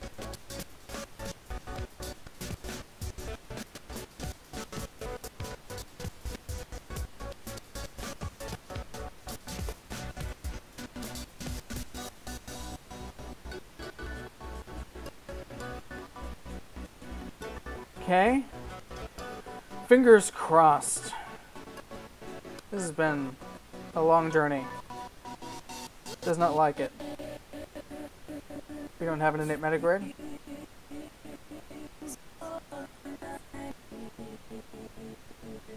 Arm buffer. Holy moly. Ugh. Okay, hopefully it's enough. Nope.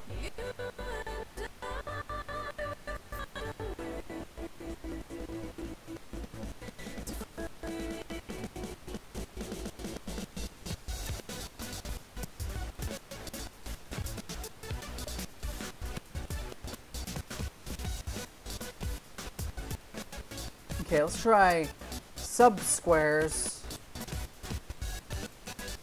at 00 for a grid size of 3.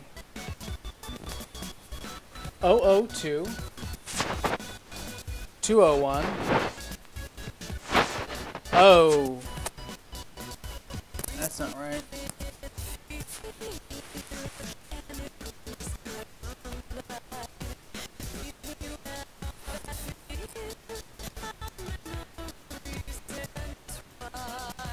X plus y squared to half. Half.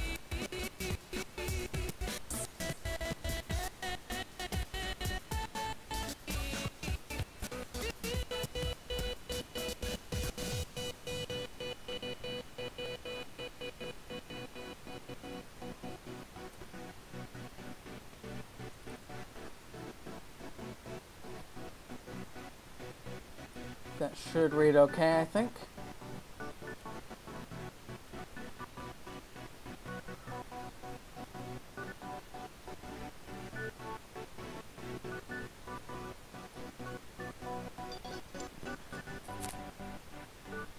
Okay. 002, 201, 021, 221. And then it fills in the gaps, okay? Of size 5. 03, 302, 032, 332. So start. 321, 421. 31241. That looks right to me. Okay. I think that's gonna do it now. Okay, no obvious errors up front.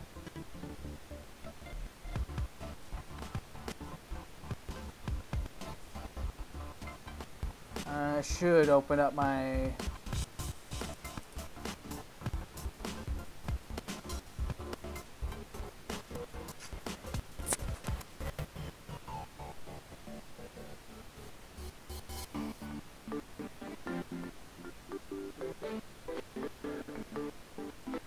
well, it does seem to be going faster now. So that's encouraging. I might go in again and do some hinting, but the nice thing is as the dimensions get bigger, my the number of sub-squares it has to account for is smaller. Also, note how much longer the odd numbers take because they have to do so many more striped sections.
I think this is actually fast enough for me to wait for.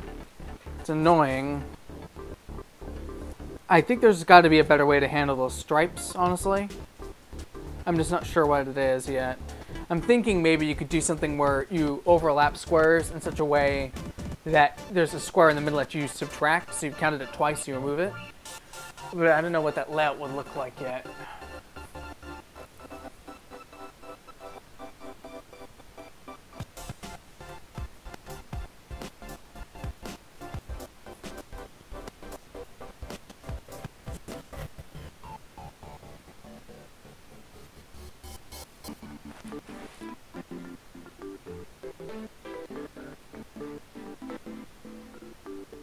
Those stripes are the killers, I swear. See how quickly the even dimensions go compared to the odd ones? It has to do so many more lookups.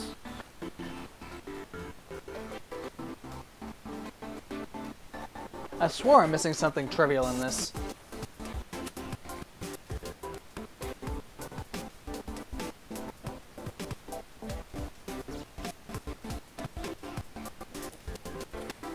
Okay, let me put on my thinking cap here. How could I make this better?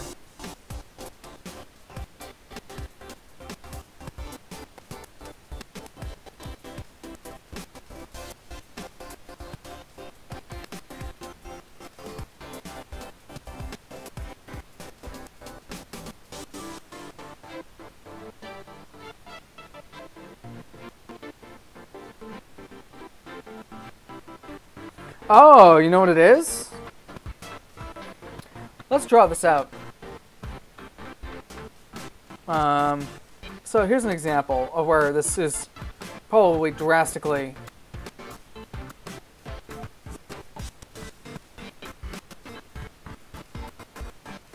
okay. 6, 7, 8, 9. 1, 2, 3, 4, 5, 6, 7, 8, 9. Okay, so this is our sample grid here.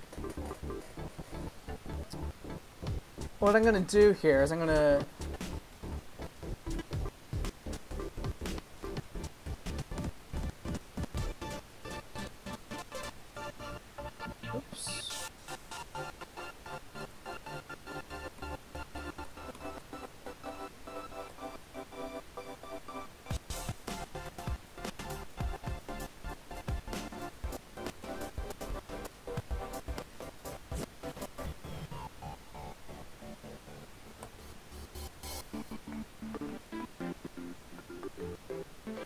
okay, so see that?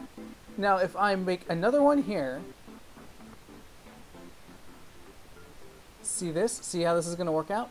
If I have a 5x5 here, a 4x4 here, and a 4x4 here, all I have to do is remove the one value right there instead of calculating an entire stripe's worth. So the overlap is actually really narrow here.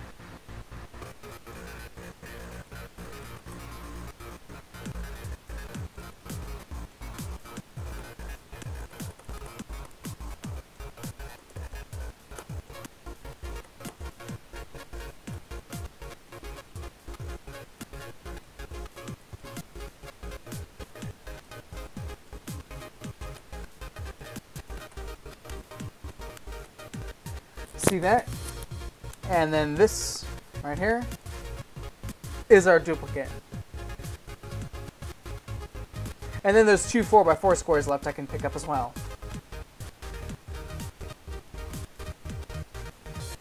So let's try that.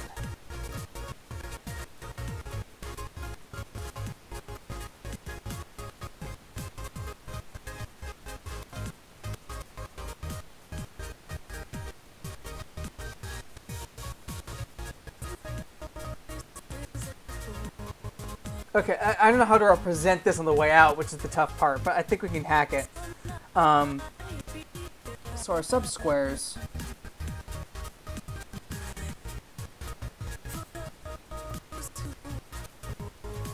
plus x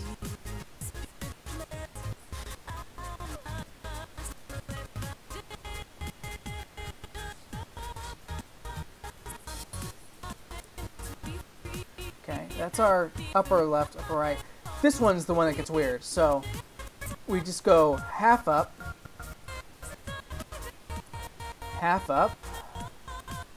and then we have a size of greater than. Oops. Constant size. And then lastly, so the way I'm going to signal this is strange. I'm going to signal this by saying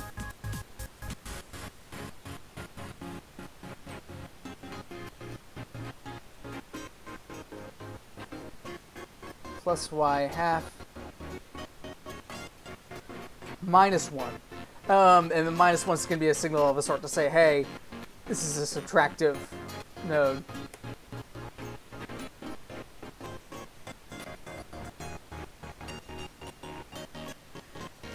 Which means I should probably extract my grid grab out.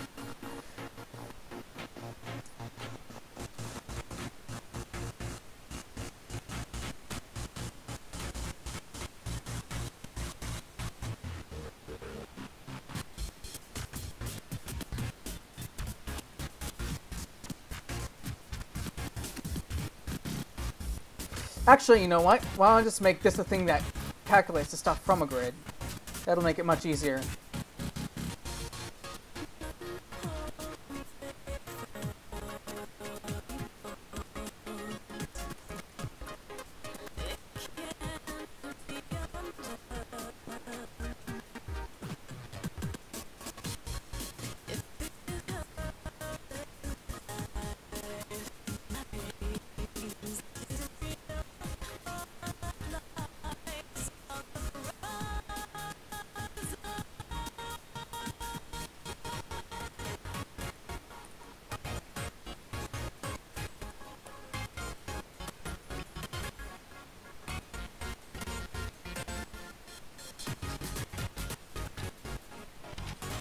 Plus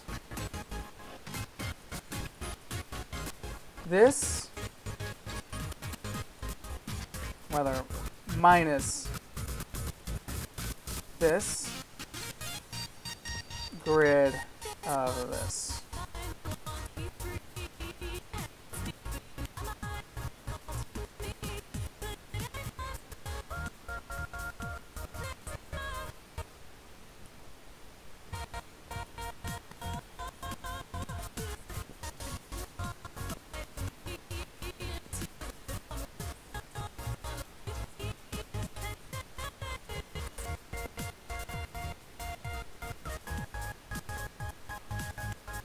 Map grid to this thing.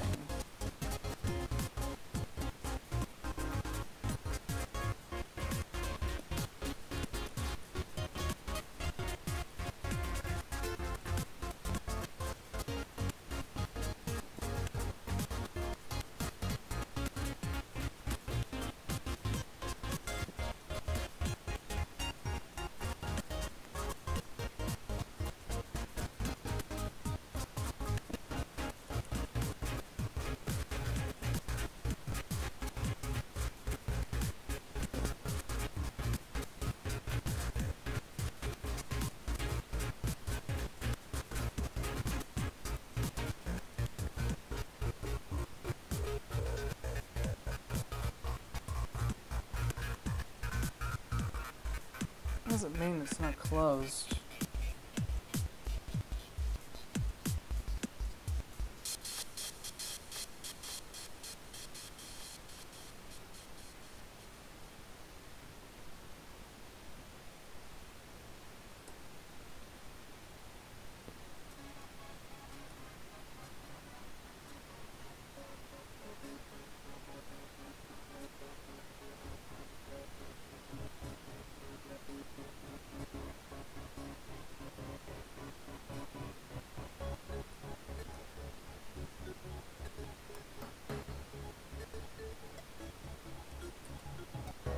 It did not like that. It has no process.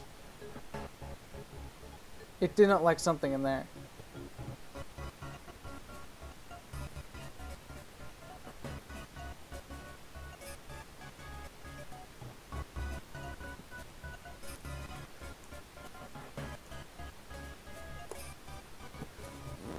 Okay.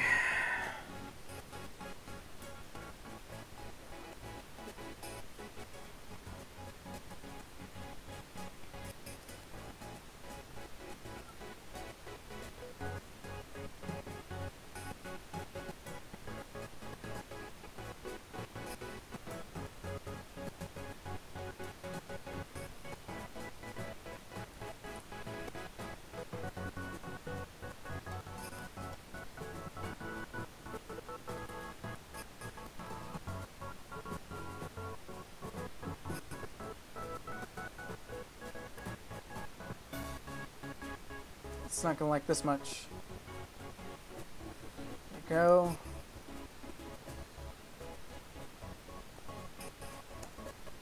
Let's pop open our cider REPL over here so we can see what's going on, and I'm gonna comment this out. Right.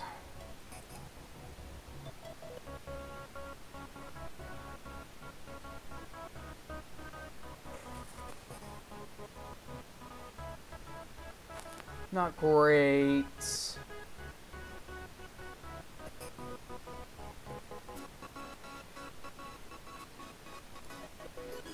just...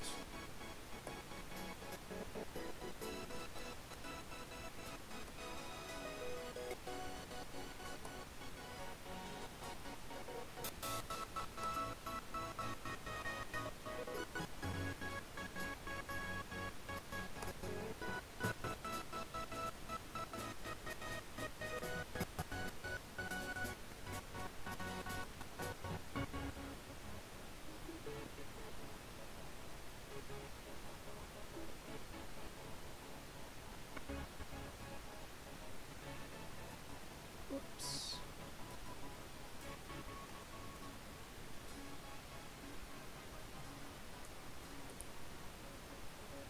Why not like that there?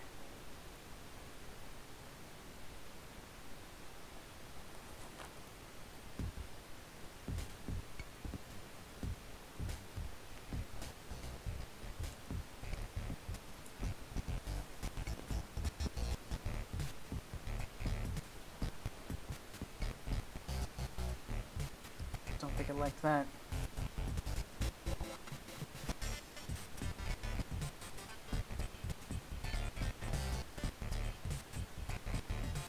I'm sure there's a better way to do the type hinting here.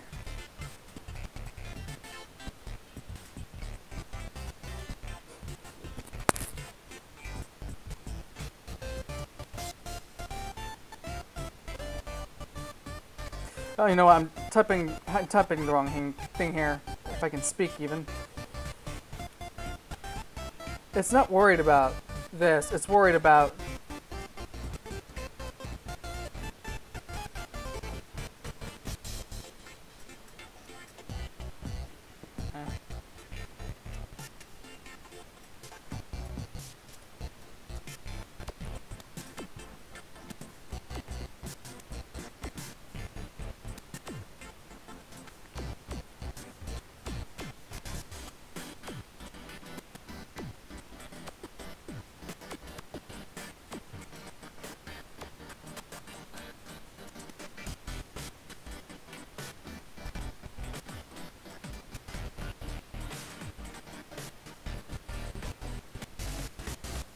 Okay, hold on. There's got to be a better way than this. I should be able to do this, right?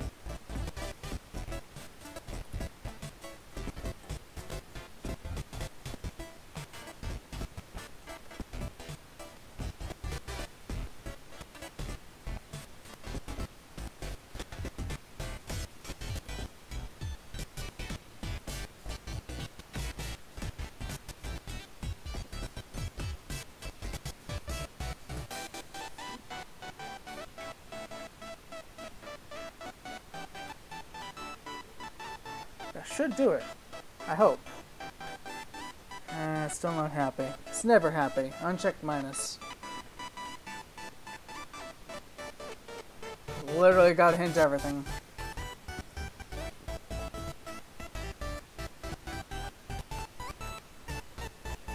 Hope it's happy now.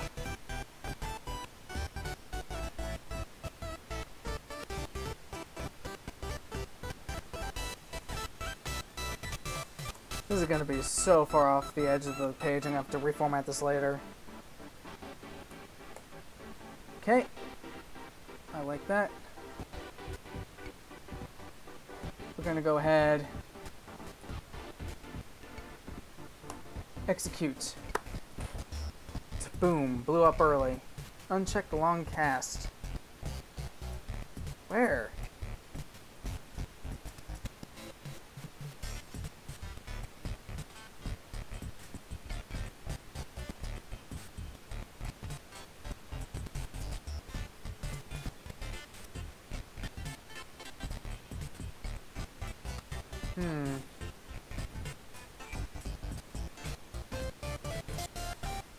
Getting a nil somewhere. Oh, duh. Yeah, that would do it.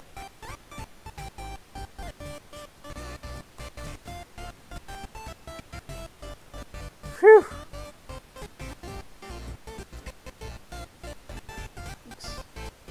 Look at that. All numbers now are calculating quickly. It's still slow, but it's nowhere near as slow. And it will scale up perfectly.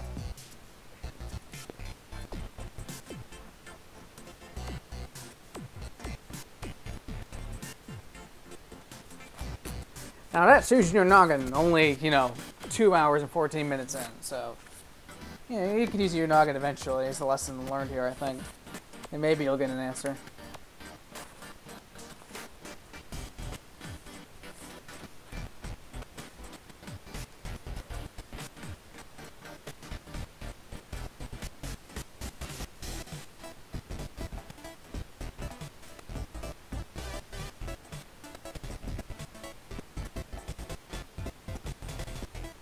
The other question is whether the REPL is just going to run out of memory in trying to hold all these. I don't think it will, but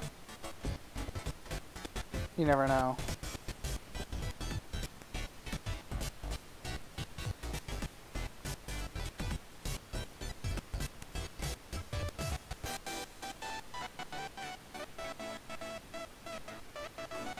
It is. It's running out of memory. Oh, boy.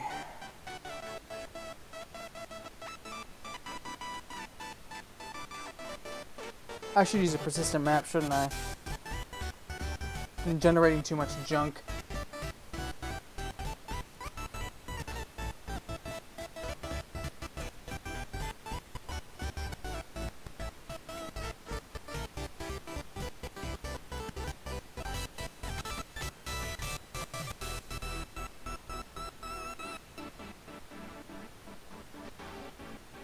Transient.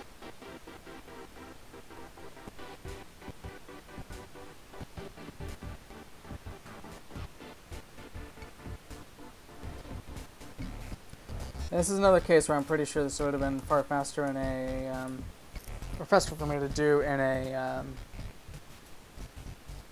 more declarative style.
What if I rebuilt the grid in a different way, though?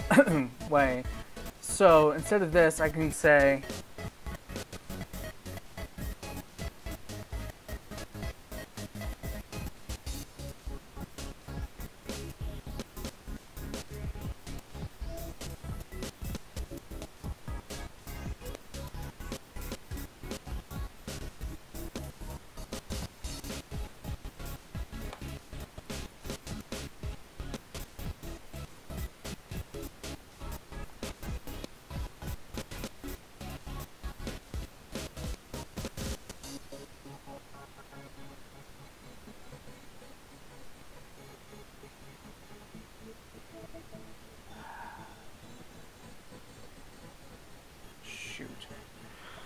this is one of those frustrating things where when you figure out you need something, it's far too late to go and you just sit there and stripe it in everywhere.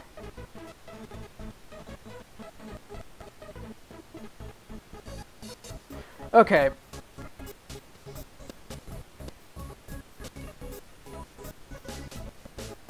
So tell you what, we're going to, just to make sure that Clojure's persistent data structures here aren't crippling us, I'm going to go ahead and pull up Replit.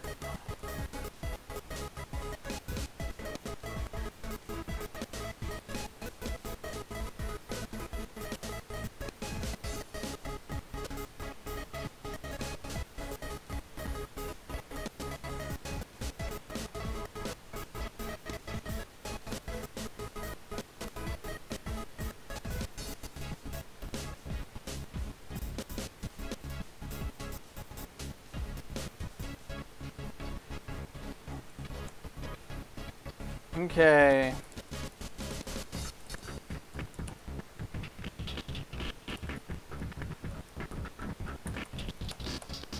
What was our serial again?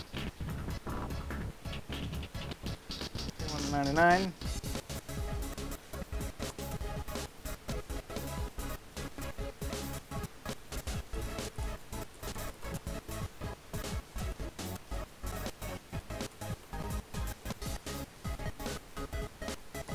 At int x and y is equal to, I could probably just in Kotlin too.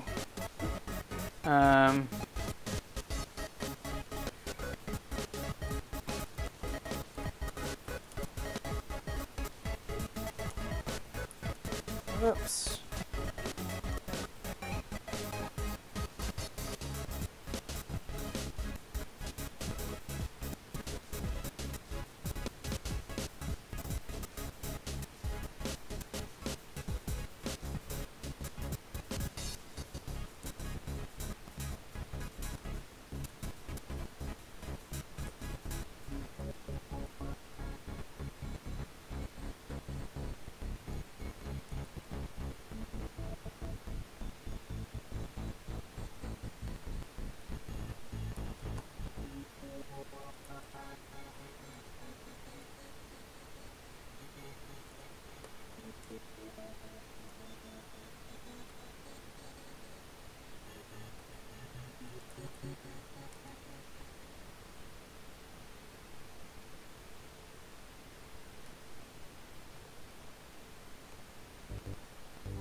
I think I can just do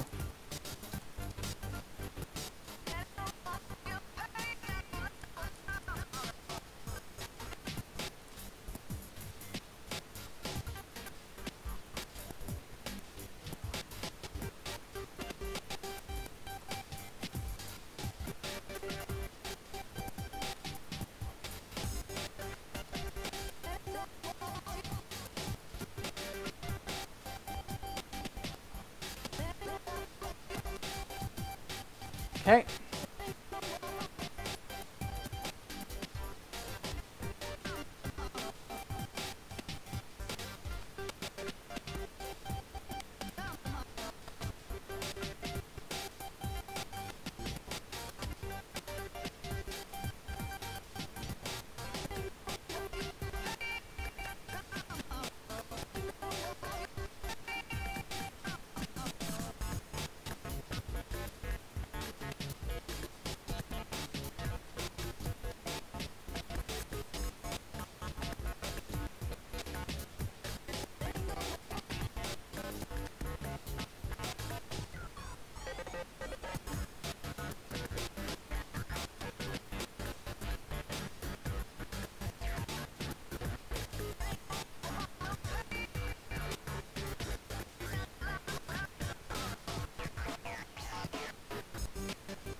See here.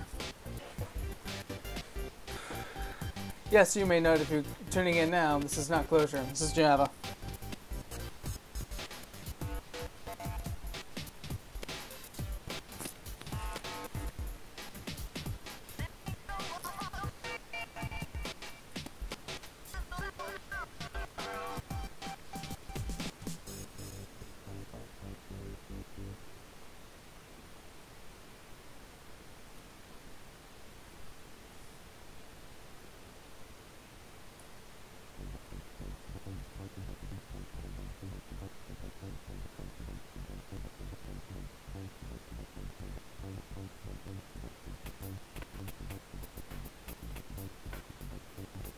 string, string, string, string. Why am I going string?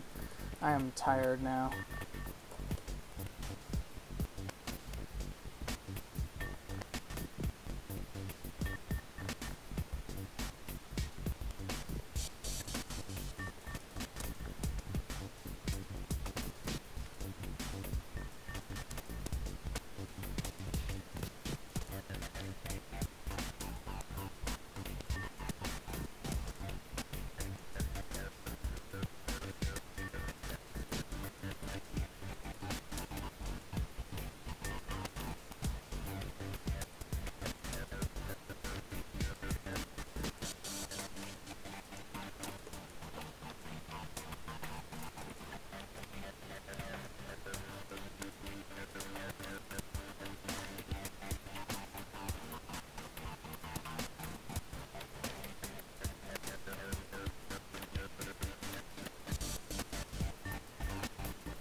Not a clue if that's a truly decent one or not.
There's some utility stuff to make it easier to write. Okay, I think we're good. We have equals hash code. We don't need toString, I think.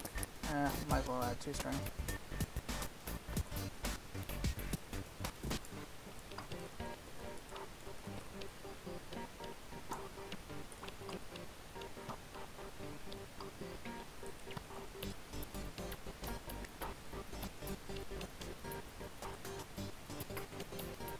Not going to bother with string format. Okay.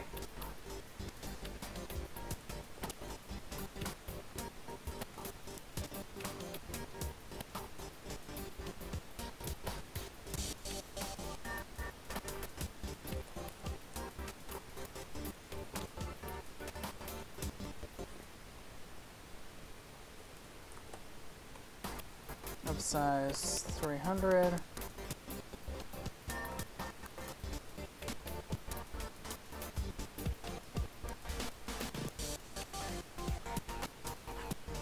You know, it's going to be cheaper to have this be the wrong size and to index it correctly than just to have the right one. So, blah.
Okay.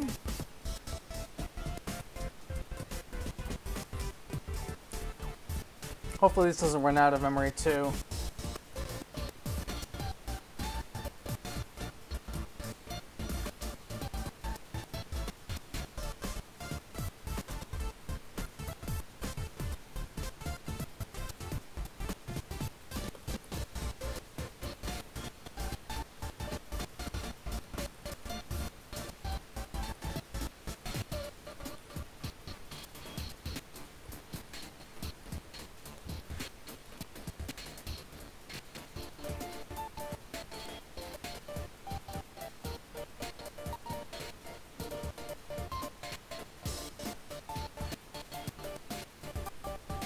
Okay.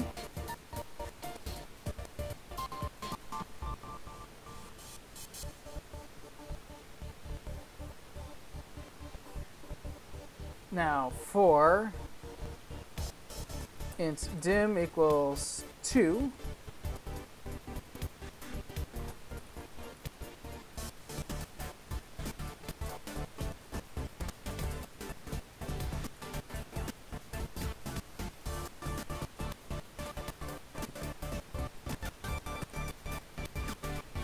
Square powers at dim is a new hash map.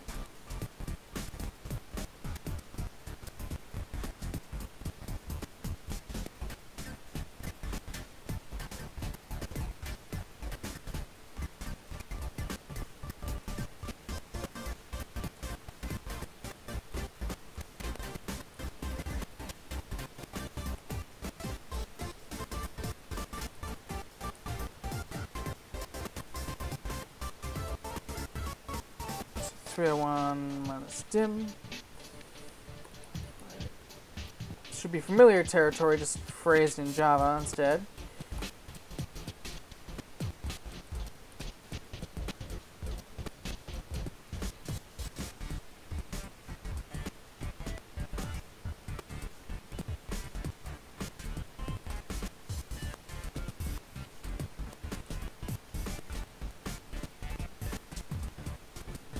Let's see.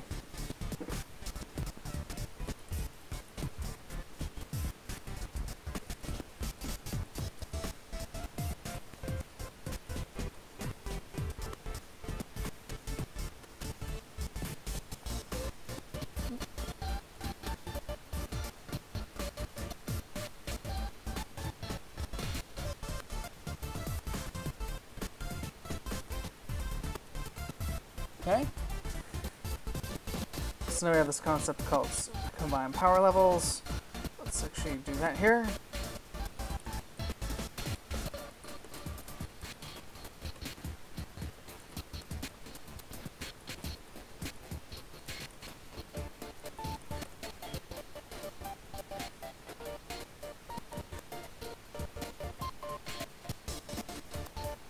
Okay.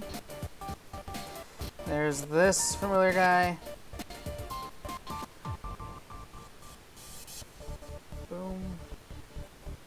Okay. Now we can say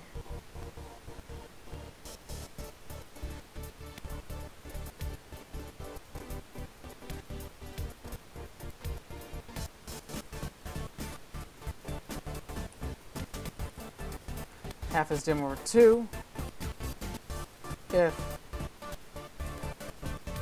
dim 2 is 0,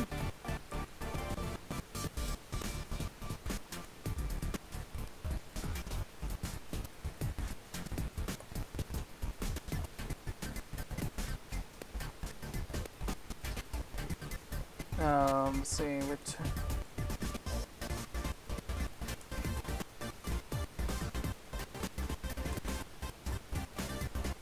Let's just take this map out.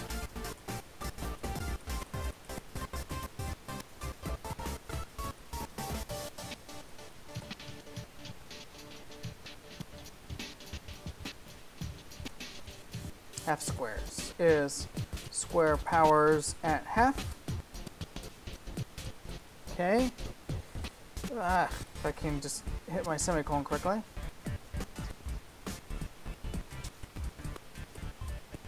Why is this happening? There we go. half squares.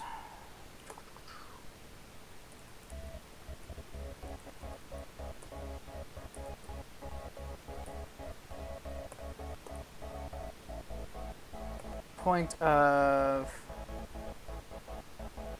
xy plus half squares to get point of x plus half y plus half squares, etc., etc., etc., all familiar territory.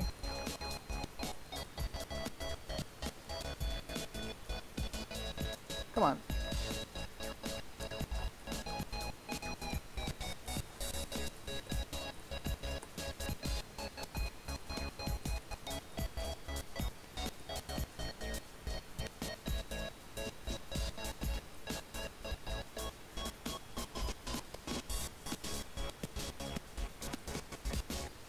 Else, so I guess it doesn't need an else there. I could split this into two functions, but don't worry about it for now.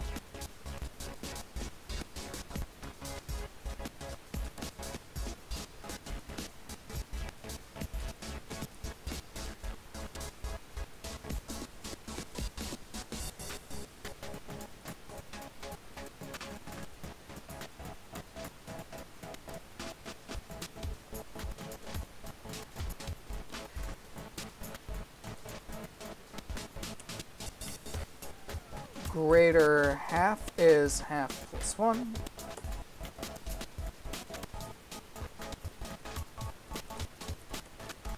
Greater half squares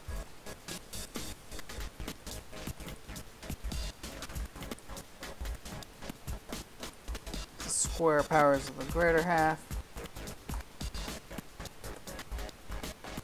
We're going to return something similar to this, but not quite the same.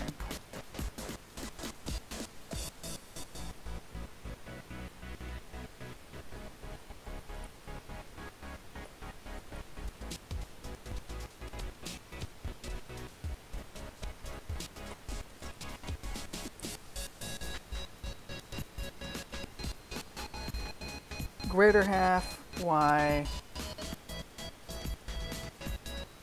greater half. This will be greater half squares. Again, should be familiar territory.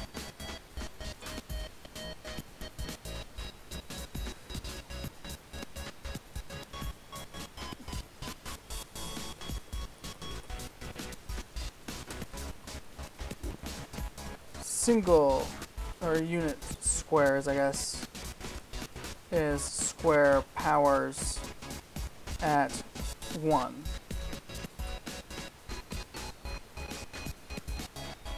And then we subtract that 1 that we talked about earlier. So minus unit squares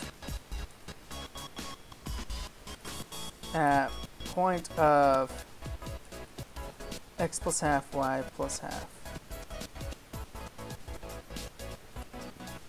Oi, okay.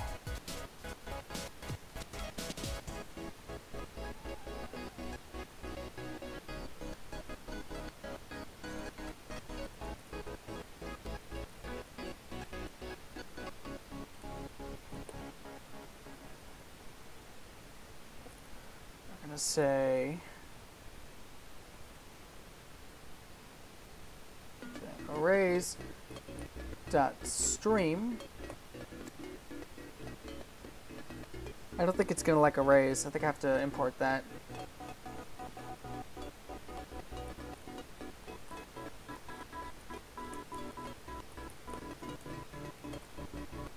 There it is. Arrays.stream square powers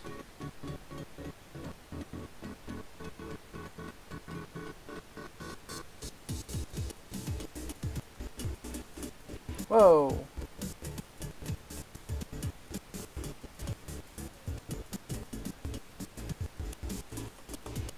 Is it dot drop? What's the stream?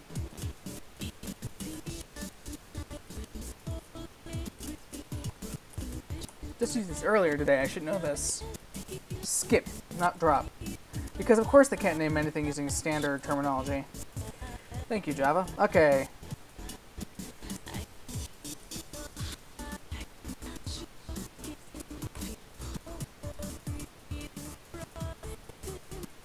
Okay, again. Oops.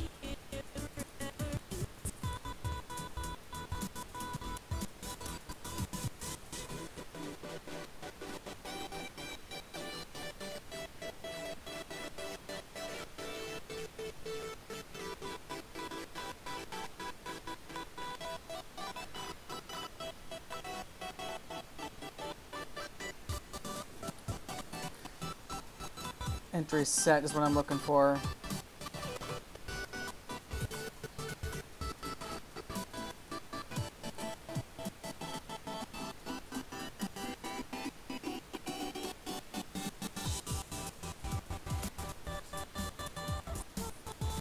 Entry set should be a set, yes.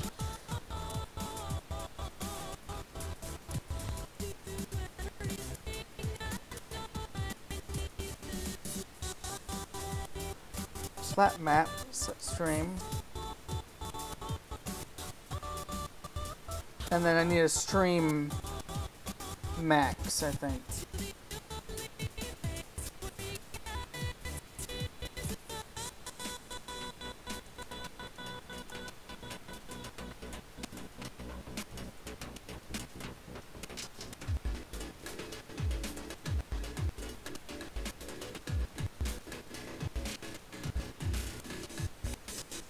Okay, that should do it then.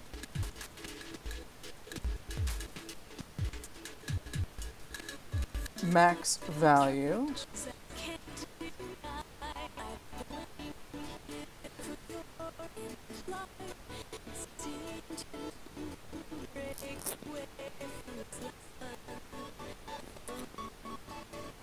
No. Entries to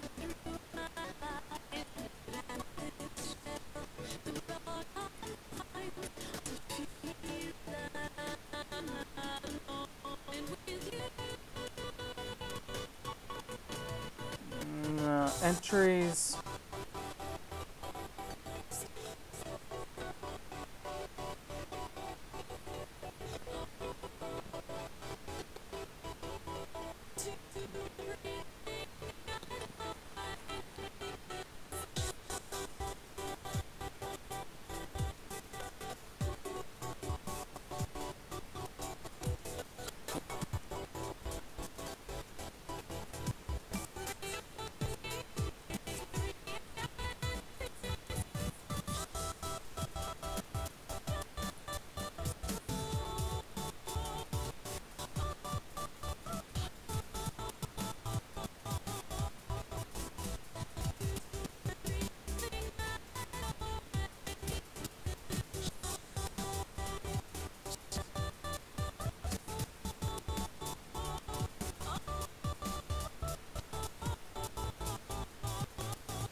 let me think.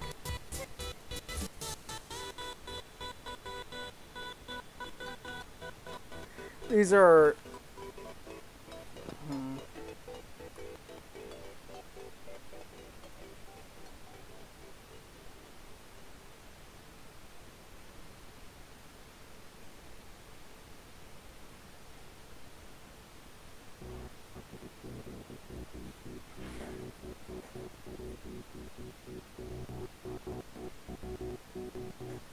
that doesn't give me what I want.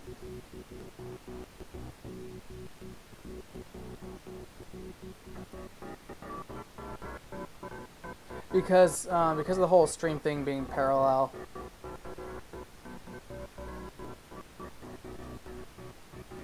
Okay, well that's not gonna quite work as intended. Let's head back here.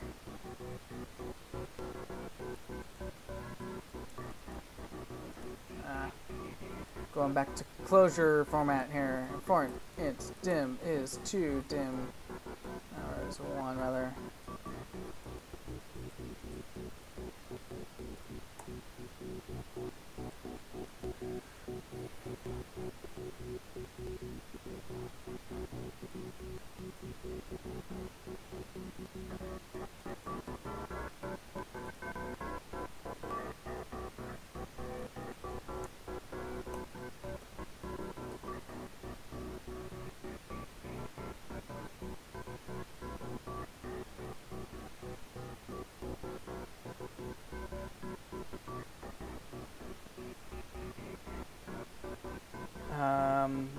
map to map entry set.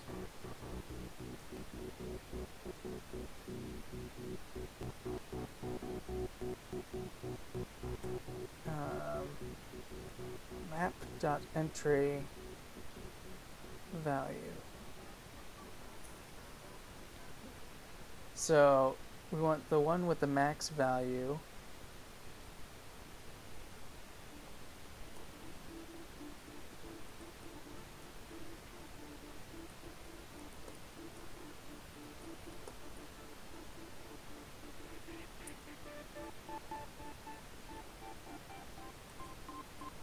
Map.entry from point to integer.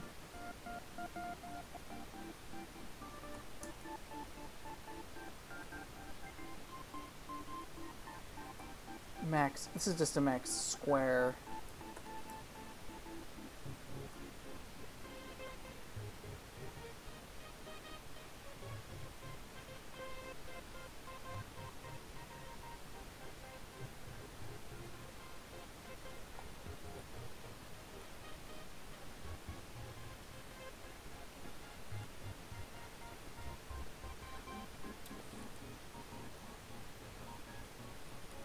Dim is -1. Max power is -1. Point, max point is point of -1 and -1. So that just gives us our initials. If max square dot value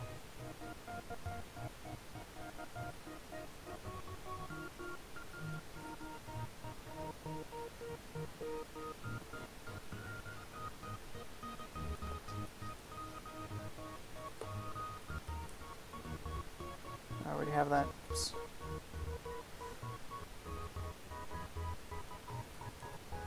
It's greater than max power, then max dim equals dim, max power equals squared value, and max point equals max point squared get key. That should do that. Then we should system.out.println of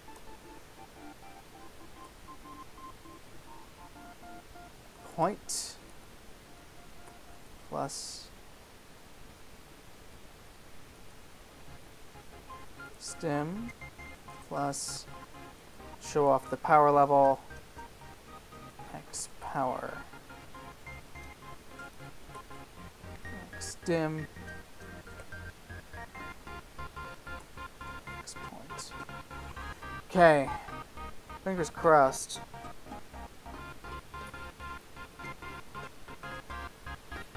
Does not like generic array creation.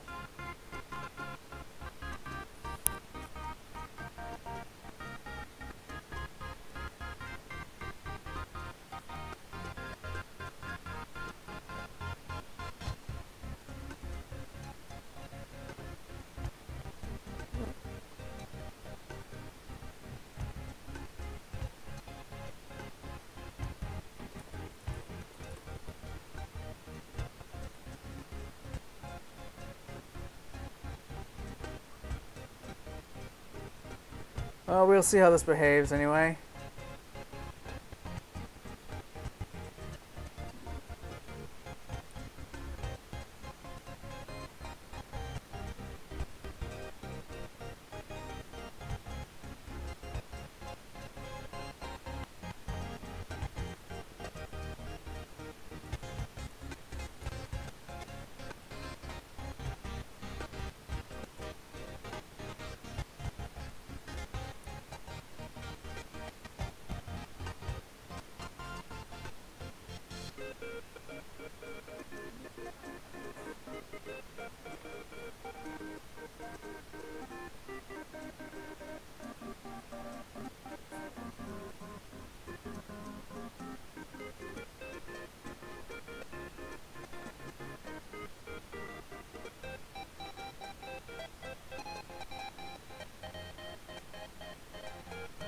It's not gonna like this at all. Oh, my generics got lost.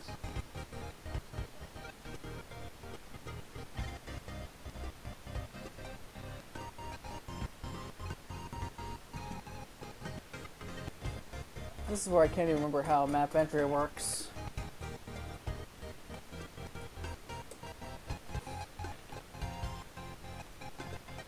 That's what I thought. It's just map.entry. It's none of this stuff.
But it does not like this, so I think I have to wrap this, or...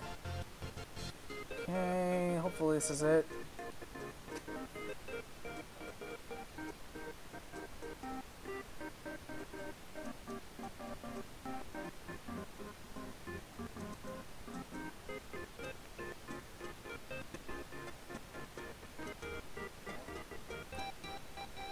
Oh, right. This is,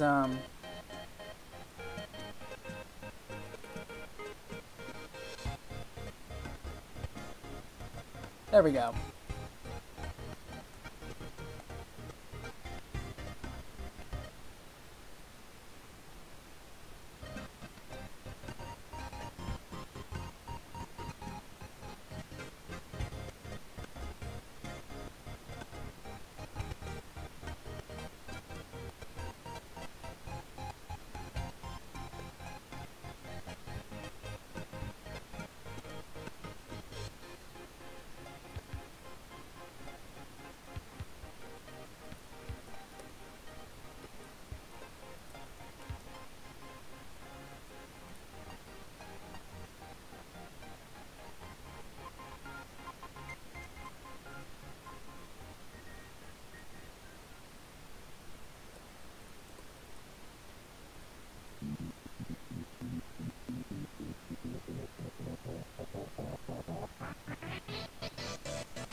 I'm sure there's a way to make a comparator.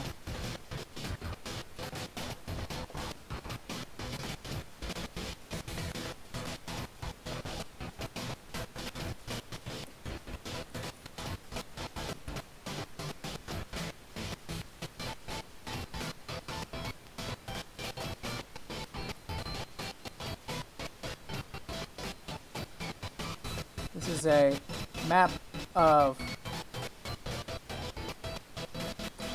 point to integer.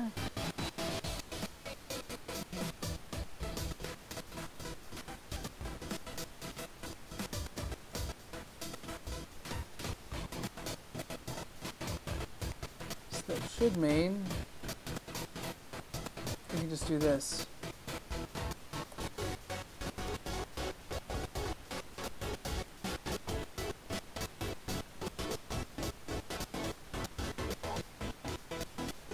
Fingers crossed.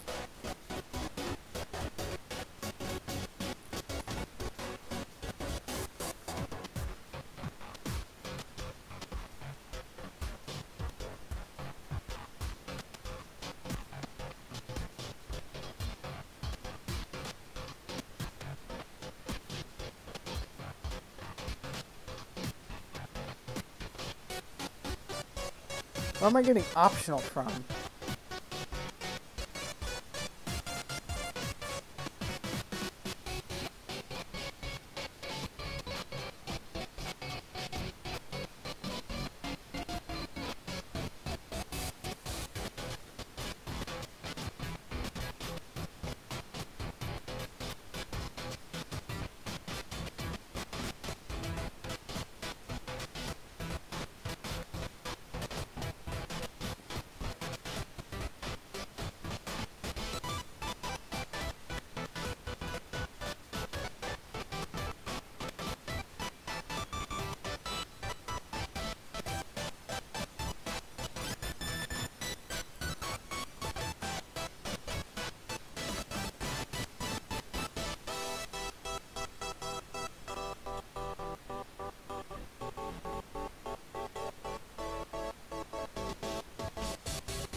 Type finagling. Everyone's favorite.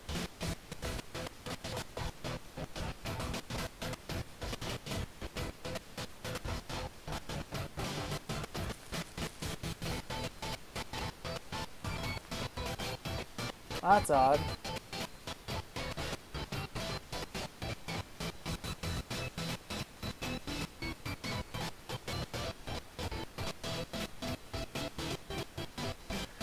Okay, fine.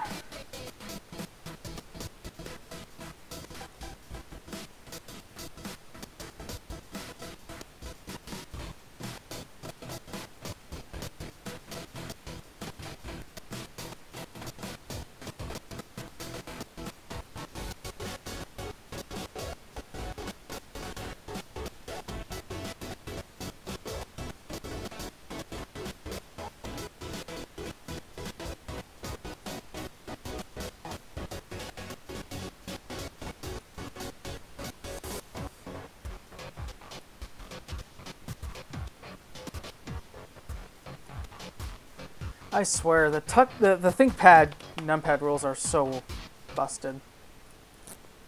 Okay, how long have we been going? I'm almost at the 3-hour mark here. This is ridiculous.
That closes the put. That closes the put. That closes the for each. That closes the for each. Why is it throwing fit all of a sudden?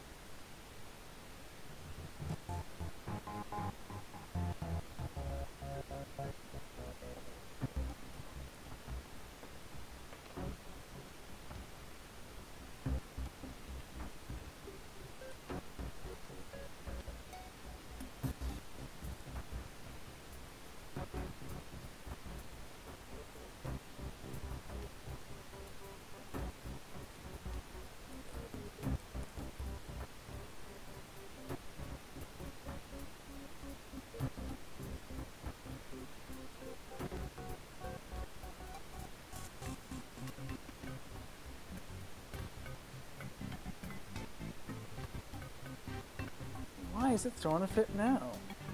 Oh, do I have a... Unclosed. There we go. That's accurate.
Stop. Same thing as before. We're gonna...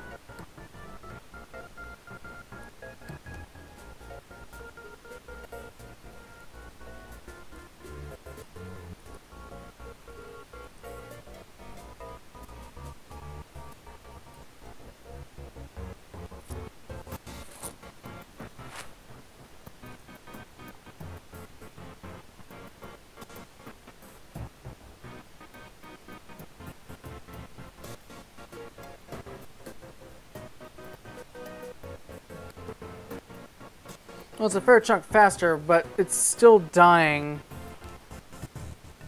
really early on.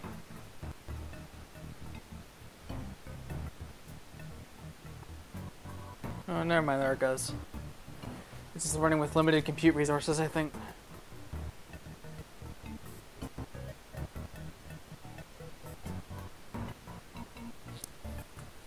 Alright, well, at a rate like that, hopefully it'll make it all the way through without running out of memory, and then we can be done with this. And it took way too long.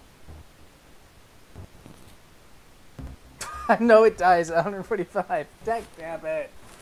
I almost think I need to be getting rid of old frames.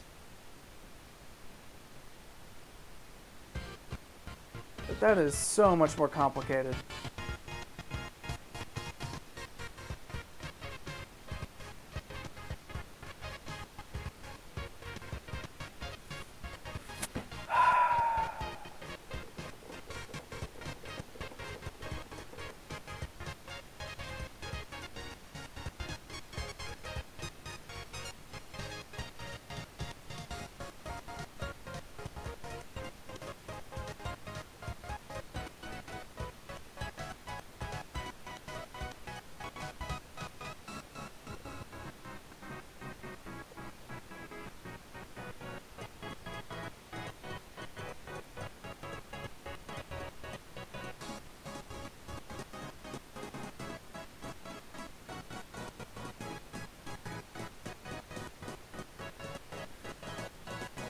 Okay, I calculate all the square powers. Let's combine steps here.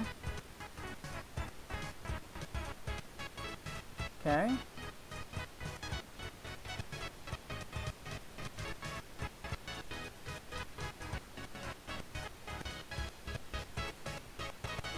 So we built out this layer. Go calculate this layer.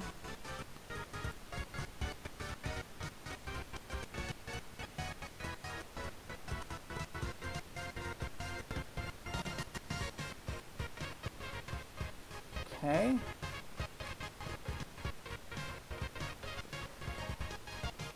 Then we can officially say at the top here,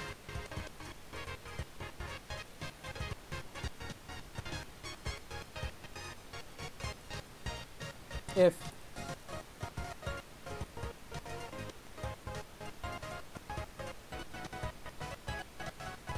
hold on, let's see.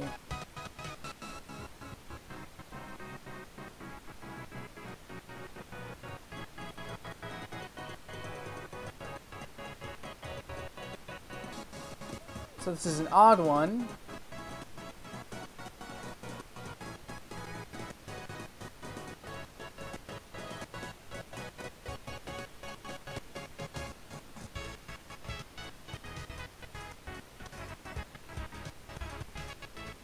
square powers at dim over 2 is null.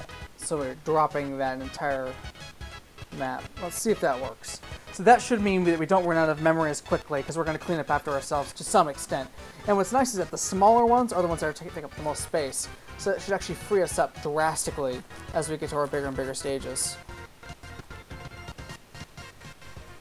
So for example, up at this point, I don't need all the ones from 2 through 40. So I can ditch them all. And hopefully our garbage collection's taking care of the rest. We're gonna make it. We made it past our magic number, and we did blow up at the end.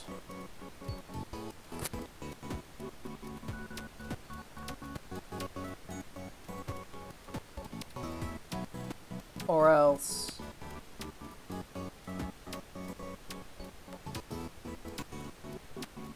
what's Max do? Why is Max behaving weird?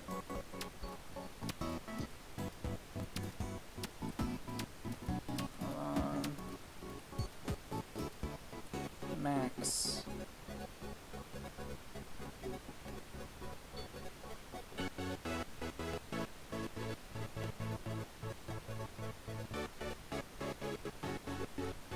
Why would it be empty?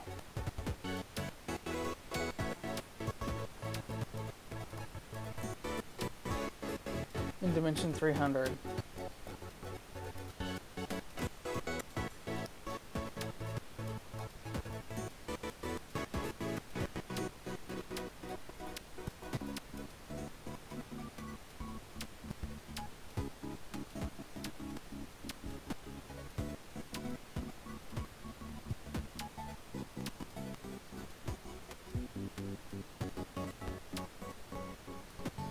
Wait, it doesn't go to 300 by 300, does it?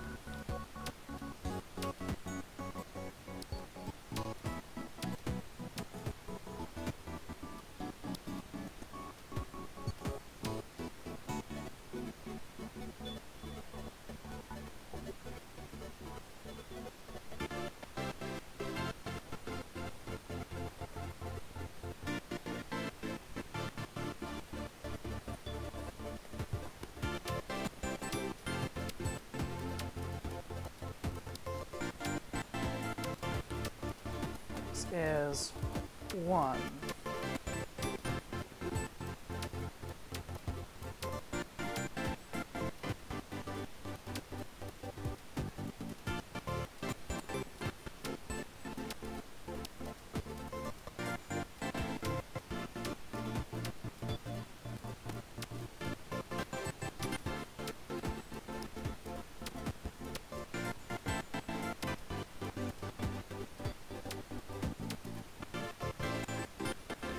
So at 300 by 300,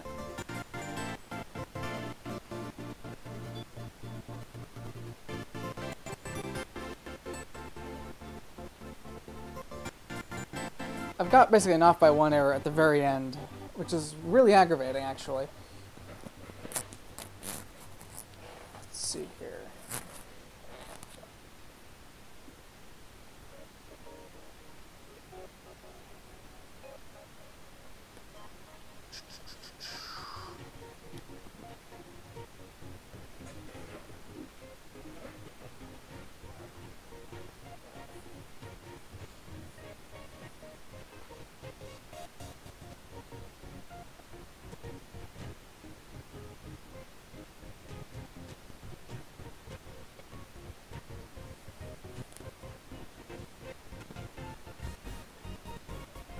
$300 dim 2. It's got to be 301. I screwed it up.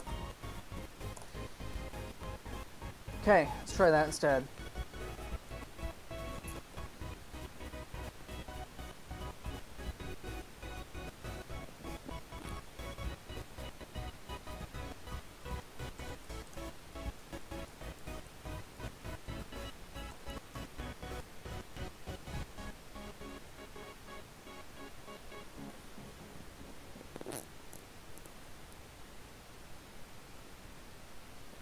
Come on.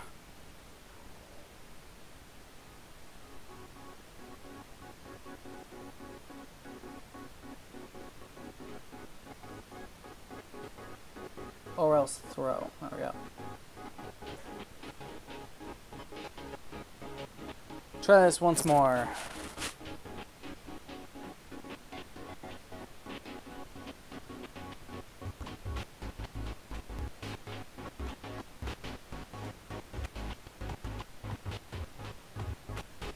It always hesitates around 45, which is a little weird. I wonder if that's just the worst case scenario.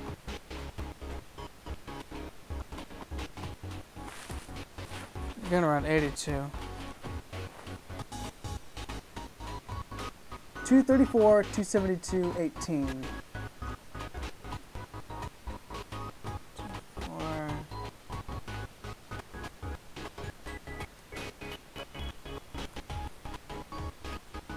Holy moly.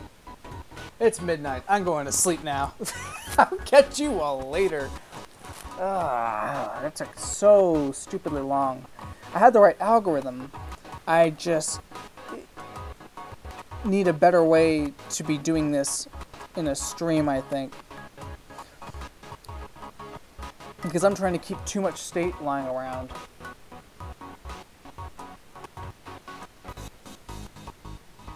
Ugh, okay. So this one really does require you to manage your memory a lot more than I expected. If I was using transients, I might have a chance, because I could just sit there and cut stuff in and out. But with a bunch of persistent data structures, there's just no chance. There's just too many subscores to calculate. Alright. Well, lesson learned on that. Wow. I need to do better at estimating how much memory something's going to use. Just based on the parameters of the problem, because I think that'll help me dig myself out of trouble more often. Okay, well, all that said, I'm taking off now. As always, enjoy Advent of Code, and keep learning programming languages, especially Clojure. Especially rightly.